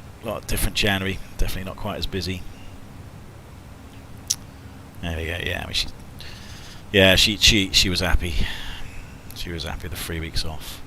I mean, she bloody works anyway. To be honest, even when she does go to work, she's not doing much.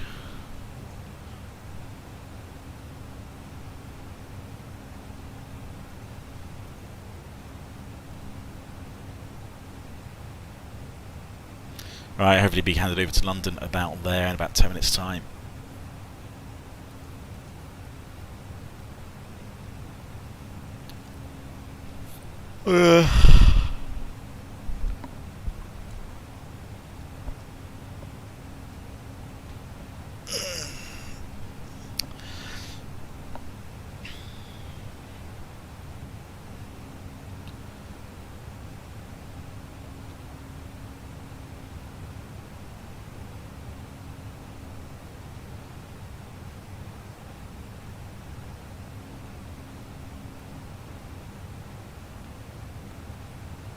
And Tom Jet 161, Mac number 2, London 12945.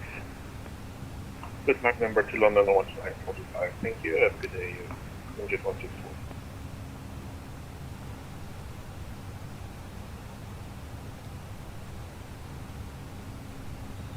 Do some music on in the background, really, couldn't we?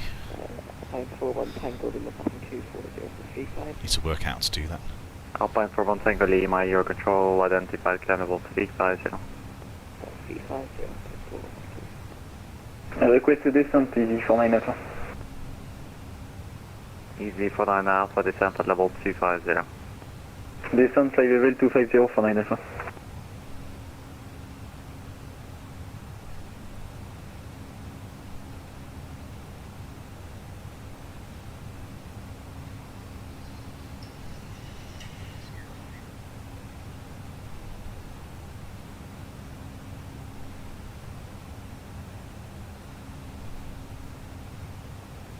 Royal Maroc 930 Golf, request service.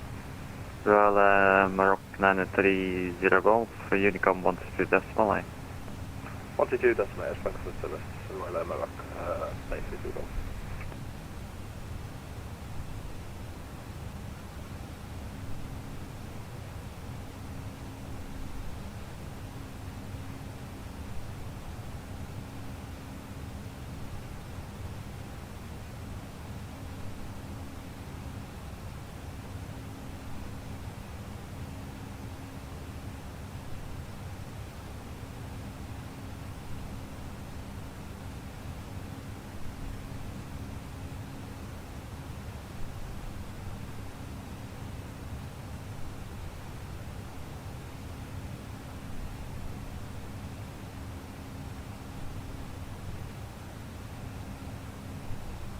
Spirit 1, back number to London 129-425.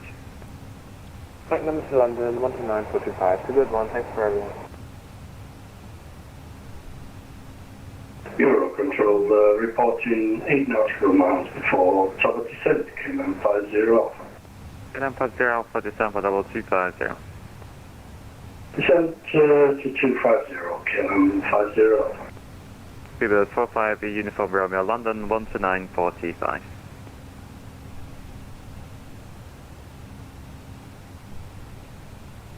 Spirit 45, Uniform Romeo, London 129-425.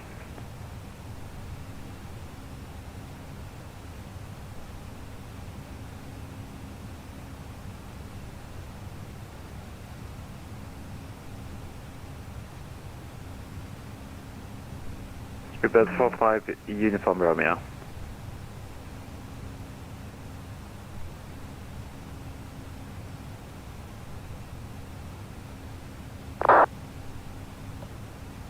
Eurocontrol Easy 96 Victor Lima, we're now at cruise flight level 350. Is it possible for just one place on cockpit? 6 Victor Lima, yeah, firm, I'm closing, so you can monitor Unicom. Yeah, closing soon. Unicom, 122 decimal 8, 96 Victor Lima. All stations, Air Control West is closed, Unicom 122 decimal 8. A second, Air Control West is closed, Unicom 122 decimal 8. Thanks for your service, bye-bye. Thanks for your service, man. If you choose to back, I know. Right, go on. Thanks, man. Take back. Big red one. Qatari Triple T, contact Eurocontrol 135 decimal 125. 125 decimal 125, bye-bye, Qatari 22. They've just closed. There you go, it's Unicom. Right, hopefully that under control stays on for a little bit longer. This is like, I don't know what you call it, is it? But it's like a, VATSIM pilot's prayer, just to, please stay online, controllers. I mean, London's only been on for 26 minutes, so, I don't know. If they're on for an hour, then I should be okay.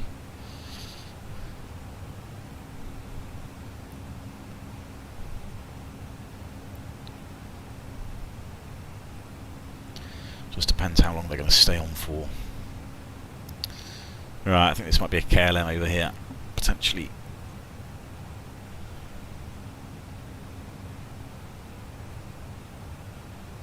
That's a pilot prayer. I should sort of trademark that, shouldn't I? Really.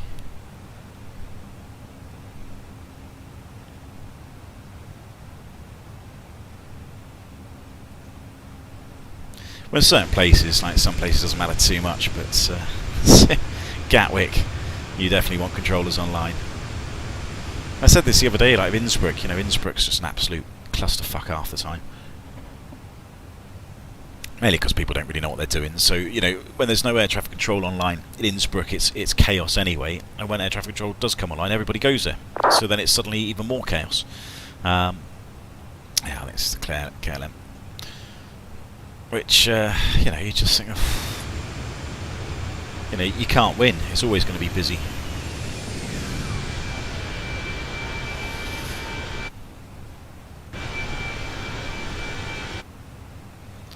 Good job we were at 3.6. Yeah, one of those places which is just very, very difficult. I haven't actually been to Innsbruck on VATSIM yet. I'm not even too sure what to do. I did want to do a video on like sort of how to sort of fly some approaches and how to determine what approach you're going to do, etc., etc. But I mean, part of me just thinks, oh, there's so much work involved. I'm sure nobody's going to pay any attention to it anyway. So why bother? Maybe do a stream or something, maybe, and sort of go through things. But I think if I was going to do it, what I'd do is I would do it offline. How many approaches have we got? RMP Yankee Zero. I don't think we do that one. I can't actually remember. I need to have a look. RMP Zulu AR. Maybe yeah. Technically, we're not approved to do AI yet, so I don't think we're going to do that one. There's a LOCR to 2.6. RMP Echo, which is LPV anyway, which we wouldn't do that, so that's not going to happen. RMP Zulu, I think we do an RMP Zulu, but it's not. It's an RMP Zulu AR, but it's not called an AR on our charts. So yeah, I think we do that, but it's not an AR in ours. Lock DME East, yeah, we used to do those. Special Lock DME East. Vaguely remember doing that. So there's quite a few approaches for Innsbruck, and it's just, yeah, it's just always pandemonium.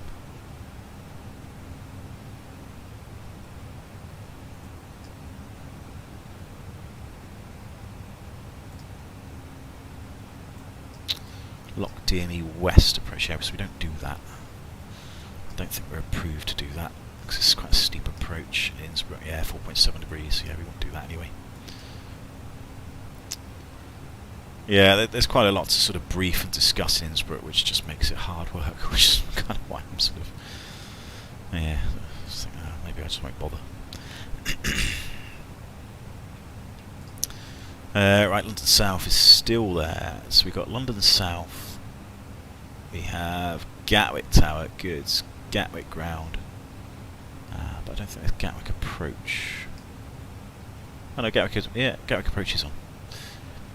Excellent. Oh, so at least we've got one. We've got, yeah, so if London South stay online and Gatwick Approach, at least one of those stay online would be okay.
So obviously he has gone flying over Kessex for what that's worth.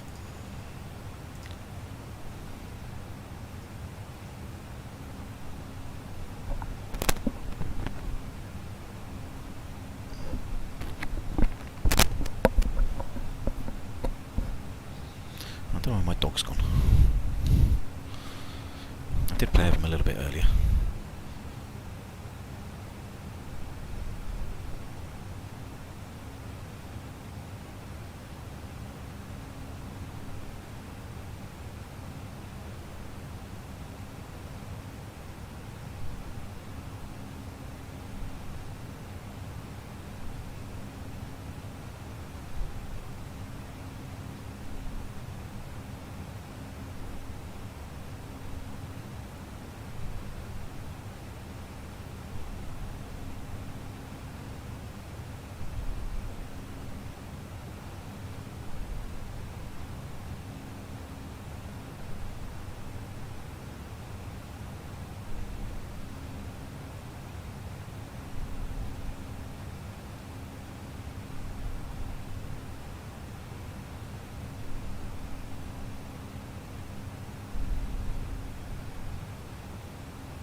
Right, it's almost there, aren't we? A few minutes. Let's go 160. That's the first constraint.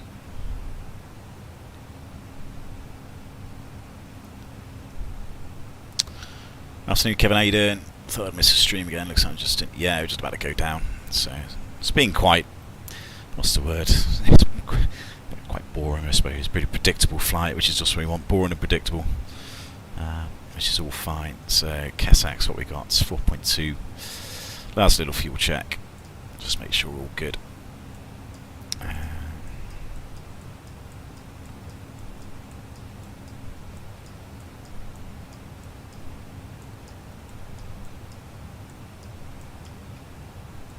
Says Kesak's about 3 hours and 8 minutes. We're nicely ahead of time. It's another 2 or 3 minutes on top of that.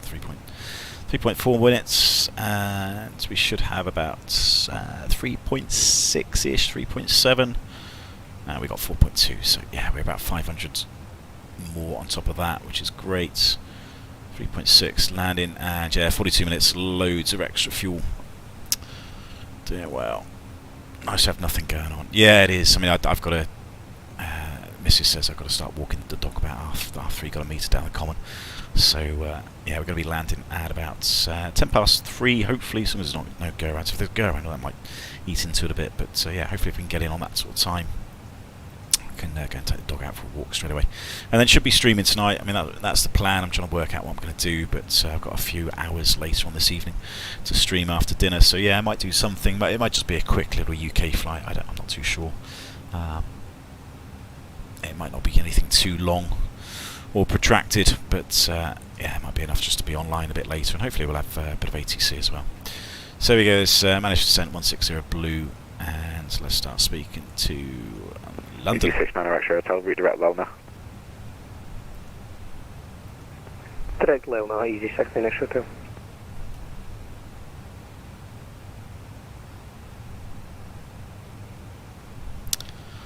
Hello, controller. Good evening, good afternoon, EC79 Papa Zulu. We're just approaching Kessex now, just starting descent, flight level 16 is be level at Amt at Kunav 1 Golf for Gatwick. EC79 Papa Zulu, London, roger. Good, checked in with him, he's happy. And director 126825, if they're still online. And what we got, so should be another ATIS in around 7 minutes time, but if there isn't, we have, what do we got? So 1420 at 26 left, that's information kilo. Wind is 190 at 6. 7 kilometres light rain, so yeah, it's pretty much as expected, broken at 700 feet, so yeah, there we go, there's that weather coming in which was forecast. So that's fine, 1014. So yeah, getting a little bit crap now, so a bit of light rain. 700 and light rain. So yeah, it's pretty much exactly what the forecast was saying, wasn't it? From about sort of 4 o'clock local. It's maybe a little bit earlier than forecast, but we were sort of expecting it. 1014. 1014 and 10 degrees now. Speedbird 994, continue climb Unicom 122 decimal 8. 190 at 6, a very, very light breeze coming from the south, that's fine. Unicom 122 decimal 8, thank you for your service. Speedbird 904. More drag. Speedbird 728, continue climb Unicom 122 decimal 8. 122 decimal 8, thank you very much, Speedbird 728. 1100 feet high, yeah, it should be alright. Oh, you managed to send, for Christ's sake, just speed up, you stupid aircraft. You speed up, you get back on profile, wouldn't you? Yeah, sorting itself out now. There we go.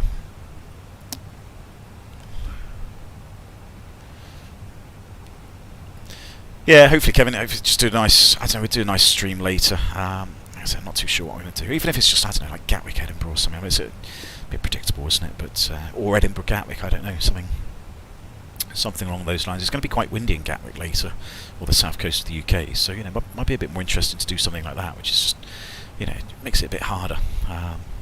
So yeah, maybe we'll do that. Maybe just do Edinburgh, Gatwick, I don't know, or Glasgow, Gatwick. EG2 Echo Lima, London.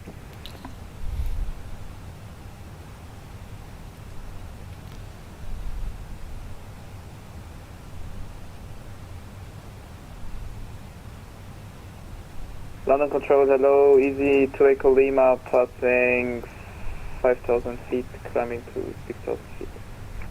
Easy to Echo Lima, London Control, good afternoon, climb flight level 250.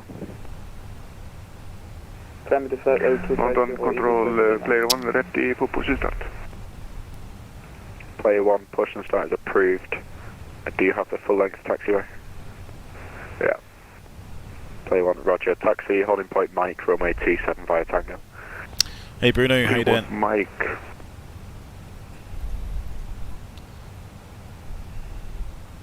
London Control, good afternoon. Skyways 189, we're with you on the Detlin 2 Golf out of Heathrow. Skyways 189, London Control, climb, flight level. Hopefully I'll get in. Hopefully I'll get on the first attempt. 290. And 290 for Don't mind if we have to hold at 189. timber 5 minutes, but yeah, I do have to get going. What the missus say? Skyways 189, turn left heading 095. Yeah. Left turn 095, Skyways 189. Around 3:30. Yeah. Speedbird 51 Papa, London Control, Rocksock 1 hotel arrival, when ready. Correction, when ready. Yeah, so I've got to about 3:30, so I've got about 8. 45 minutes to sort everything out. Rocksock 1 hotel arrival arrival into Heathrow, when ready, 130 level Hazel, Speedbird 51 Papa.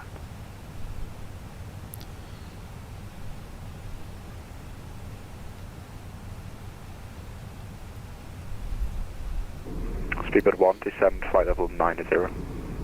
Simple on 90, it's a good one. London Control, easy 2298 with you, flight level 40, just applied out of Gatwick. Easy 2298, London Control, climb flight level 90. Yeah, my great Bruno, cheers. Nice easy day.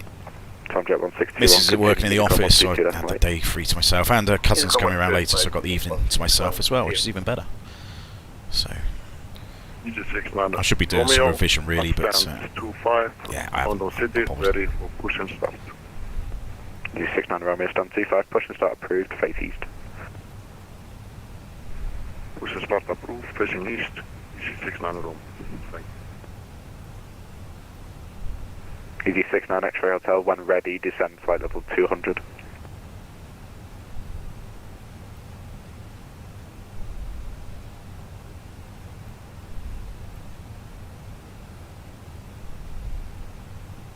Easy 2 Echo Lima, redirect Petax.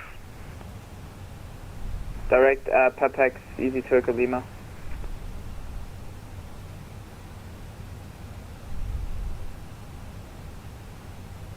Easy 2298, turn left heading 060 degrees, climb flight level 190. Left to 060 degrees up to 190. East to tonight. Skyways 189, resume navigation, direct Detlink. Direct Detlin, Skyways 189. London Control, good evening, good day. Easy 1551 airborne at Gatwick, 2.5 times 6.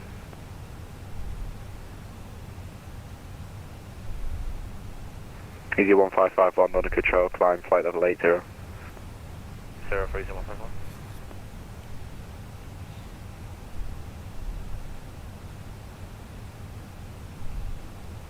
Easy 2298, turn left heading 360 degrees. Turning left 360 degrees, it's 2298.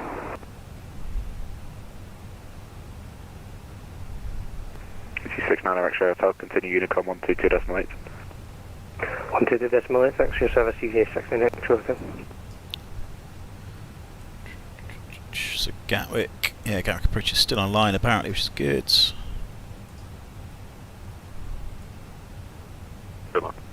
So Gatwick approach, Gatwick Tower, and Gatwick Ground, they're all online. Even delivery, are they? Oh, not that I need delivery, but yeah, oh no, it's ATIS. No, that's fine, so yeah, nice little full service here.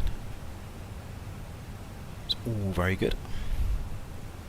If they don't go offline in the next 10-15 minutes, of course, which they could do. So 160 will have been ammed at, so I haven't had any further clearance just yet. Probably expect that pretty soon.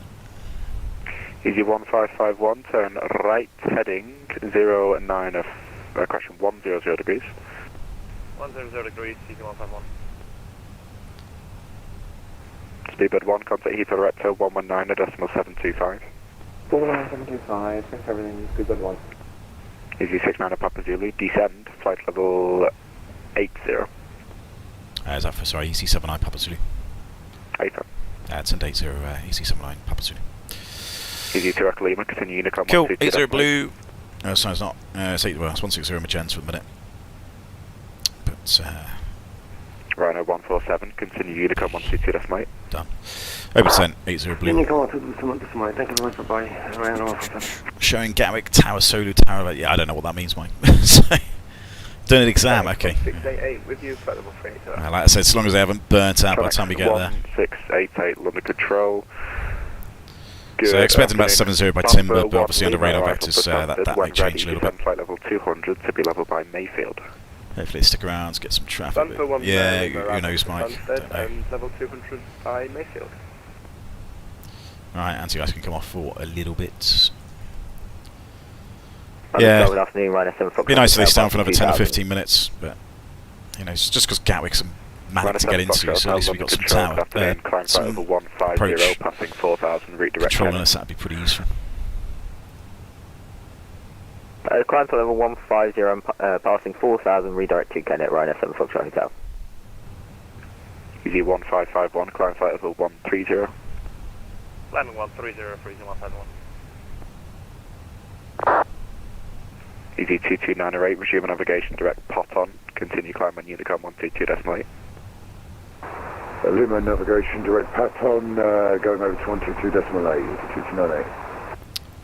So 126825 is Gatwick controller if they stay there. And then is it 124225 I think is the tower. Yeah.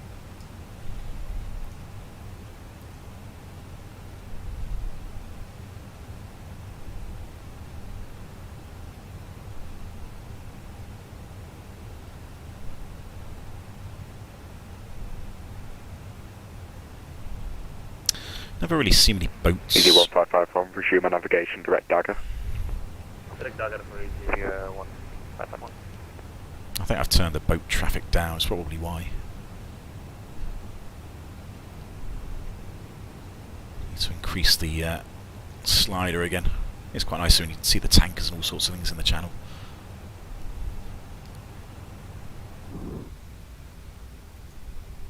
London Control. Nada. Nothing there. Through flight level 300. I see a little bit of weather ahead. What's probably around Gatwick. These are the rain showers. Right.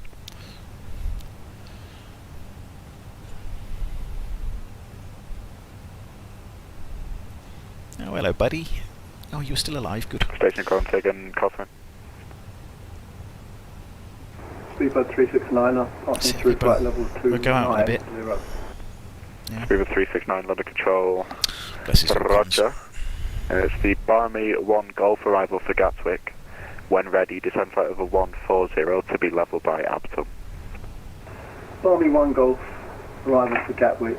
And when ready, descend to flight level 1. Alright, seem nicely on the profile still. You've got about, what's that, 38 miles left to go. 1551, continue Unicom 122, decimal 8. Plus a bit slow down. Sorry, easy 1551, over to Unicom 122.8. Thank you, easy 79 Papa Zulu, turn right heading 330 degrees. You have 37 track miles to touchdown. Right turn 330 degrees, easy 79 Papa Zulu. Bugger, well, approach has just gone on offline, that's annoying, but at least we've got London Control, so heading, that's fine, let's extend the centre line. Mocha 1092 London Control, temperature Golf arrival for Gatwick, descend flight level 140 to be level by Abton. So inbound out should be 258, right. London Control, Tom's at 81 Tango with his flight level 2 there. Tom's at 817 London Control, squad 0317. 0317, Tom's at 81 Tango. Done. Right, so outbound radial extended, centre line extended 250 knots. Do that, let's get those strapped in, let's get the lights on. Easy 7 out of Papa Zulu, descent altitude 6,000 feet, Gatwick, QNH 1014. Descent 6,000 feet, QNH 1014, easy 7 out Papa Zulu. Neil, 1014. So set QNH 1014 is cross checks. So continue climbing Unicom 122.8. Approach checks. Unicom 122.8, right, that's Foxtrot Hotel, thank you very much, dear. Barrow F QNH 1014. Seatbelts are on, minimums are Sparrow 400s. Order brake is low and EFBs are stowed and disconnected. Approach checks complete.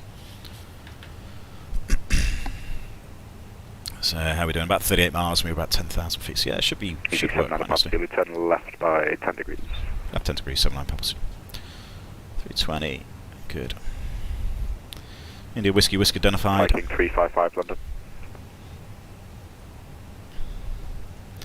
So we've got about 20 miles, that's probably about 15, isn't it? So yeah, there's probably about, probably a bit less than that, probably about 10, so yeah, 30 odd miles to go. Control, November 889 Lima Sierra, on the ground, London stand 27, request push and start. Number 889 Lima Sierra, stand 270, push and start is approved. Push and start approved, number 889 Lima Sierra. 24225. Gatwick Tower still there, good, yeah. Object 81 Tango, route direct Upton. Runner control, Viking 355 with you. Direct Upton, Control 81 Tango. Alright, speed VS. Viking 355 under control, climb flight level 130. Approach phase activated. 130, Viking 355. And route direct Dagger.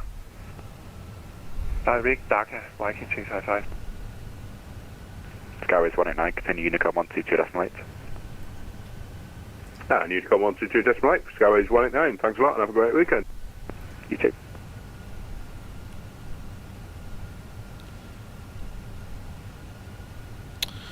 Just good afternoon, Ryanair 85 Golf Tango, just out of Hornley for level 370. Mrs. just leave our bloody office. Score 0733. Right, I've got about 15 minutes until I've got to go. Ryanair 85 Golf Tango. Easy 69 Romeo is ready for taxi. Easy 69 Romeo wants the traffic ahead. Right, so once we park, it's going to be a very, very quick shutdown, I think.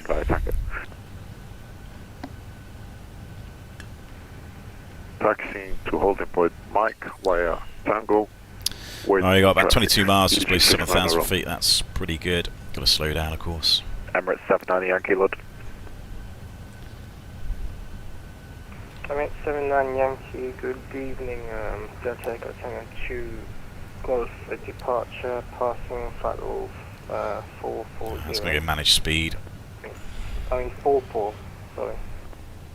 Emirates 79 Yankee, London Control, roger, climb at flight level 120, turn left now, heading 1180 degrees.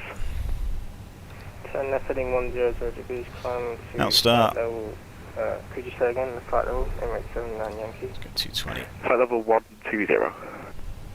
Flight level 120, Emirates 79 Yankee. Tomjet 81 Tango, continue Unicom 122, that's mate. Unicom 122, you have a good day, Tomjet 81 Tango. Easy 79 Papa Zulu, descend altitude 4,000 feet. Descend 4,000 feet, Easy 79 Papa Zulu. 4,000. I don't know if he's going to give us speed control, so we might just have to do it ourselves.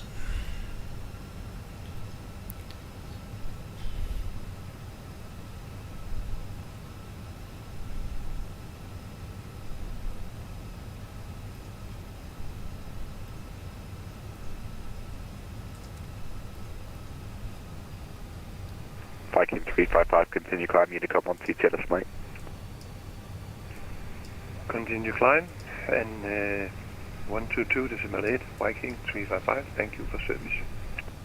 Today, Easy 79 Papa Zulu, descend altitude 3,000 feet. Descend 3,000 feet, Easy 79 Papa Zulu. 3,000 blue. Number 889 Lima Sierra is ready for taxi, London City. Number 889 Lima Sierra, taxi on point Mike, runway 27 via Tango. Taxi holding point Mike via runway 27 via Tango, number 889 Lima Sierra. Player 1, surface wind steady 230 degrees, 9 knots, runway 27, clear for takeoff. Roger, Player 1, can I wait for my colleagues who are heading to Stuttgart as well at Mike? Sure. Player 1, thank you. Speedbird 51 Papa, descend flight level 80. Descend 80, Speedbird 51 Papa. easy79 Papa Zulu, turn left heading 270 degrees, when established, localised at runway 26 left, detect glide path. Left turn 270 degrees, when established, localised, same with the glide, easy79 Papa Zulu. Alright, so on that. London Control, Speedbird 41 Charlie, holding short Alpha 3, Gatwick, runway Lockstar, Cat 3, Julie, line 2, glide slip blue. Speedbird 41 flat Charlie, 1, speeds chat, flat 1. Gatwick 2, correction, 190 degrees, 6 knots, runway 26 left, clear for takeoff. Clear for takeoff, Speedbird 41 Charlie. Emirates 790, you're instructed to fly heading 100 degrees, I'll show you turning south. So make the left turn now, heading 090 degrees, expedite. Heading 090, expedite Emirates 79 Yankee. So quite a long final that, 15 miles, normally it's about 10 miles, but there we go. London Control, Speedbird So they're done, right, let's go to 180. Flight level 360 for 130. So I don't think he's going to give us any speed controls soon. Food 507 London, squawk 0312, Rocksock 1 Hotel. 0312, Rocksock 1 Hotel arrival, 27. Decent headwind at least. Ryanair 85 Golf Tango, route direct Gatwick. Gatwick, Ryanair 85 Golf Tango. London Control, good afternoon. Easy 772 is holding Alpha 2 for runway 26 left, Gatwick. 772, runway 26 left, line up and wait. Line up and wait, 26 left, Easy 772. Speedbird 51 Papa, leave Ockham, heading 080 degrees. Leave Ockham, 080 degrees, 51 Papa. Alright, glide switch star, Mr. Approach altitude set. Yankee, resume navigation direct Dover, Delta Victor Romeo, climb flight level 290. Go flap 2, speeds jets. Flap 2. Steve, Delta Victor Romeo, resume navigation, Emirates 79 Yankee. London Player 1 ready to roll. Player 1, surface wind 1, correction 230 degrees, 9 knots, runway 27 clear for takeoff. Player 1, good. Tomjet 6 Papa Charlie, London Control. I think. Tomjet 6 Papa Charlie. Tomjet 6 Papa Charlie, we are at London City Airport requesting... no, tower's gone as well. Okay. Just 1218. Charlie, London cleared. God, everyone's going. Adoku 1 Alpha, departure, squawk 7630. Adoku 1 Alpha departure. That's right, at least grounds there. Tomjet 6 164. 26 Papa Charlie, route back correct. Break easy 772, surface wind 200 degrees, 4 knots, runway 26 left, clear for takeoff. Clear for takeoff, 26 left, easy 772. So someone's depart by the sounds of it. Speedbird 51 Papa, descend altitude 5,000 feet, Heathrow QNH 100, correction 1012. Descend 5,000 feet, QNH 1012, Speedbird 51 Papa. Channel 1688, request service descent.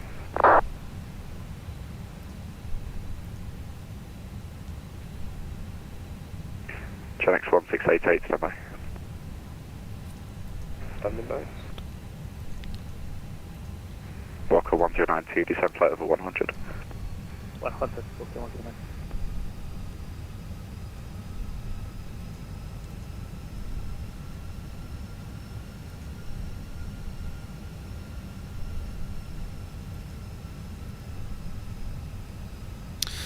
I might get a medium or a break and get off at Echo just to Keeper direct the 119 and decimal. increase the chances of getting offline a bit quicker.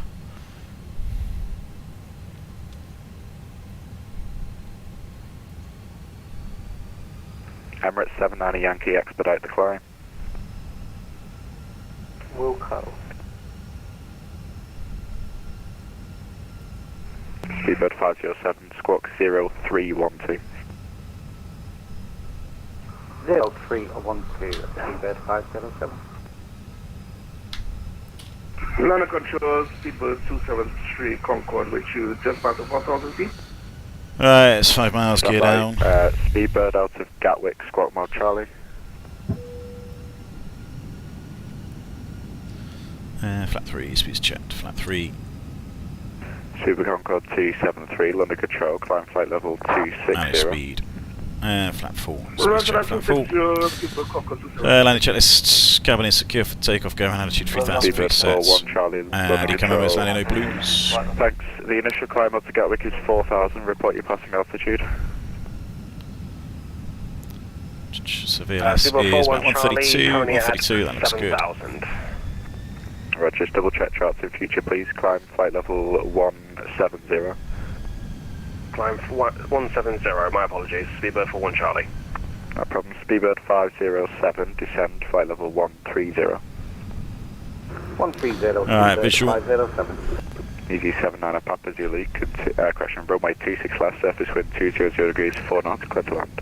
Good land, 26 left, TC 79 Papa Zulu. Right, there's clearance, it's good, everything's looking Easy nice. 1688, descend. Correction, Chanix 1688, Not the nicest weather. 160. There you go. Since flight level Disconnected. 160, Chanix 1688. Easy 500 stable. 2, route direct, exam up, climb flight level 370. Direct examiner, say again the flight level easy 772. 370. 100 above. Climb flight level 370, easy 772.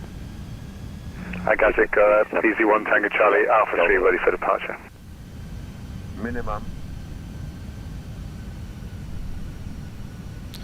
3 Red Sea. 100. Speedbird 273, route direct Dollar, Delta, Oscar, Lima, Uniform, Romeo, high speed approved.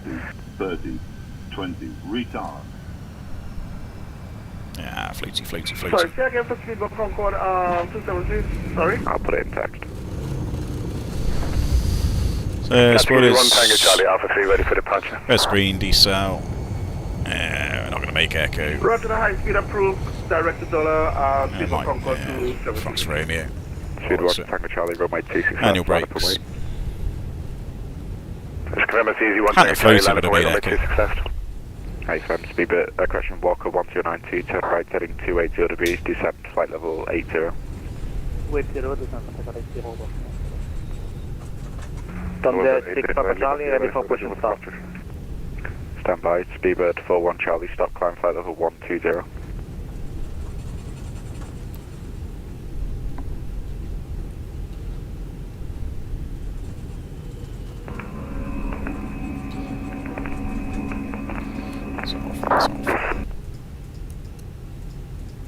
London Control, good afternoon, November 133, Alpha Foxtrot.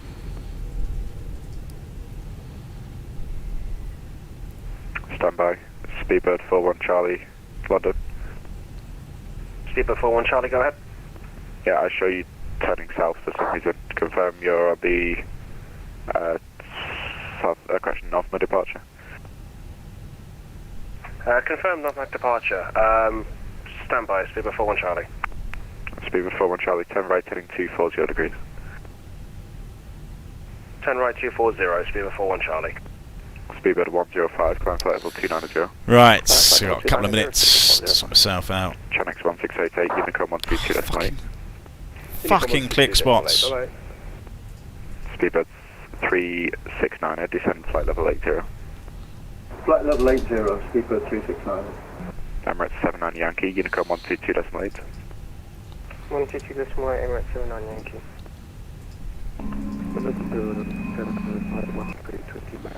Alright, that's done, that's all done.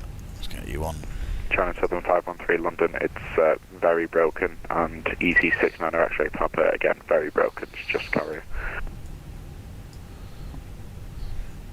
Right, he's very busy, so I'm just going to go straight to ground. Ground Alone, Easy 79 Papa Zulu, we've just vacated on Juliet now, London was quite busy, so just talking to you now. Easy 79 Papa Zulu, Gatwick Ground, hello, have you got any preference on stand, or should I just send you anywhere? Just either Pier 6 or Nerf Terminal anywhere's fine, Easy 79 Papa Zulu. 79 Papa Zulu, roger, taxi, Romeo Lima, stand 112. Thanks, Romeo Lima 112, Easy 79 Papa Zulu. Romeo Lima. Uniform Delta, right, well, I'm happy with that. 129.4. I know exactly where that is, so that's fine. I'm not going to worry too much about it. Contact London Control via 129.425. See you. Before the missus rings me, she's going to ring me in a minute. Okay, 112.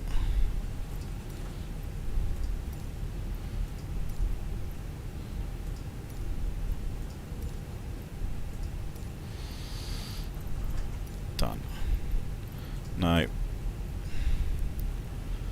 Alright, that's done.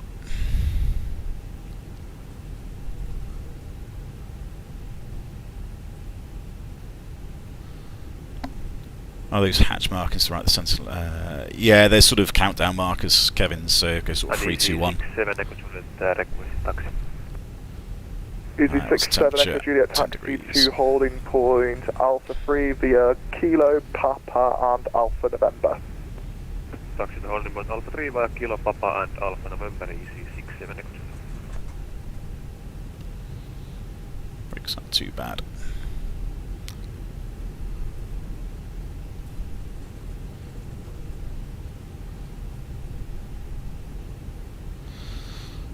So, first left.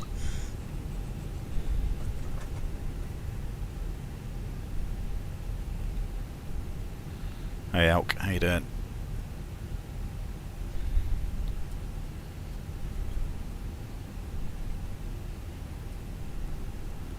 Just racing to get on stand now before the missus calls. I bet she calls just as I'm parking up.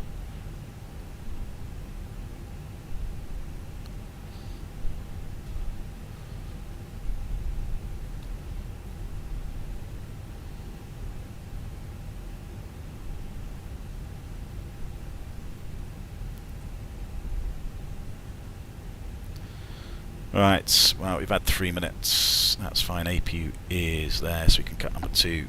2's gone. Nitrogen pump's on.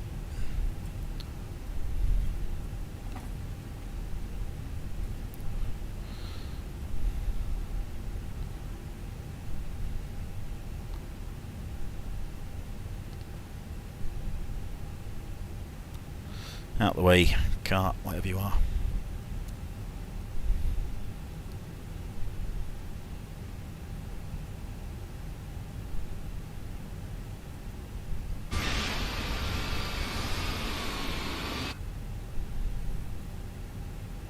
Missed the landing. Ah, it's alright, it's always, you watch it back, Christian, you'll be fine.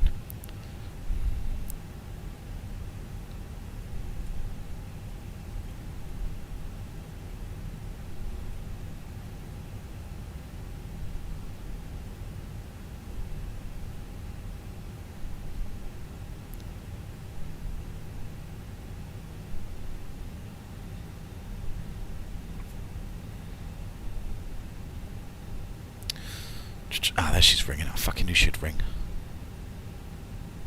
I knew she'd ring at this bloody time.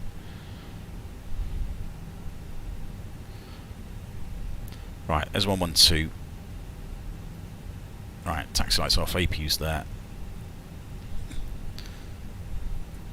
I have to call her back in a second. Right, well, that's it, guys. I'm not going to hang around for long. Oh shit! If I can even park, don't stop.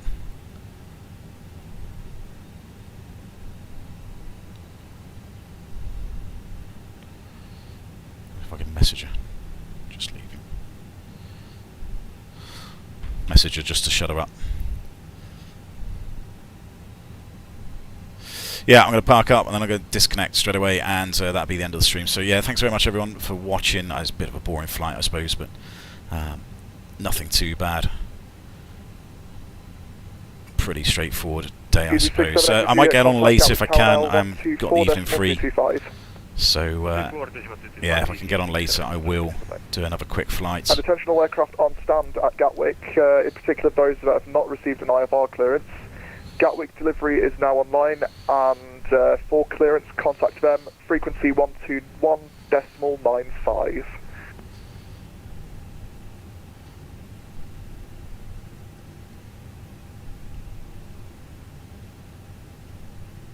It's very close, isn't it? Might have to adjust the GSX profile on that one. Right, good. There we go. So, yeah, a little bit close to the jet, isn't it? Good. That's done. That's done. That's done. Oh, am I waiting? That's all good. That's I should have done. Should have turned that off first. Never mind. That's done. That's done. That's done. Good. Angling stuff. Good. There we go, guys. I'm going to leave it like that. Thanks very much. So that's yeah, nice little easy stream. So.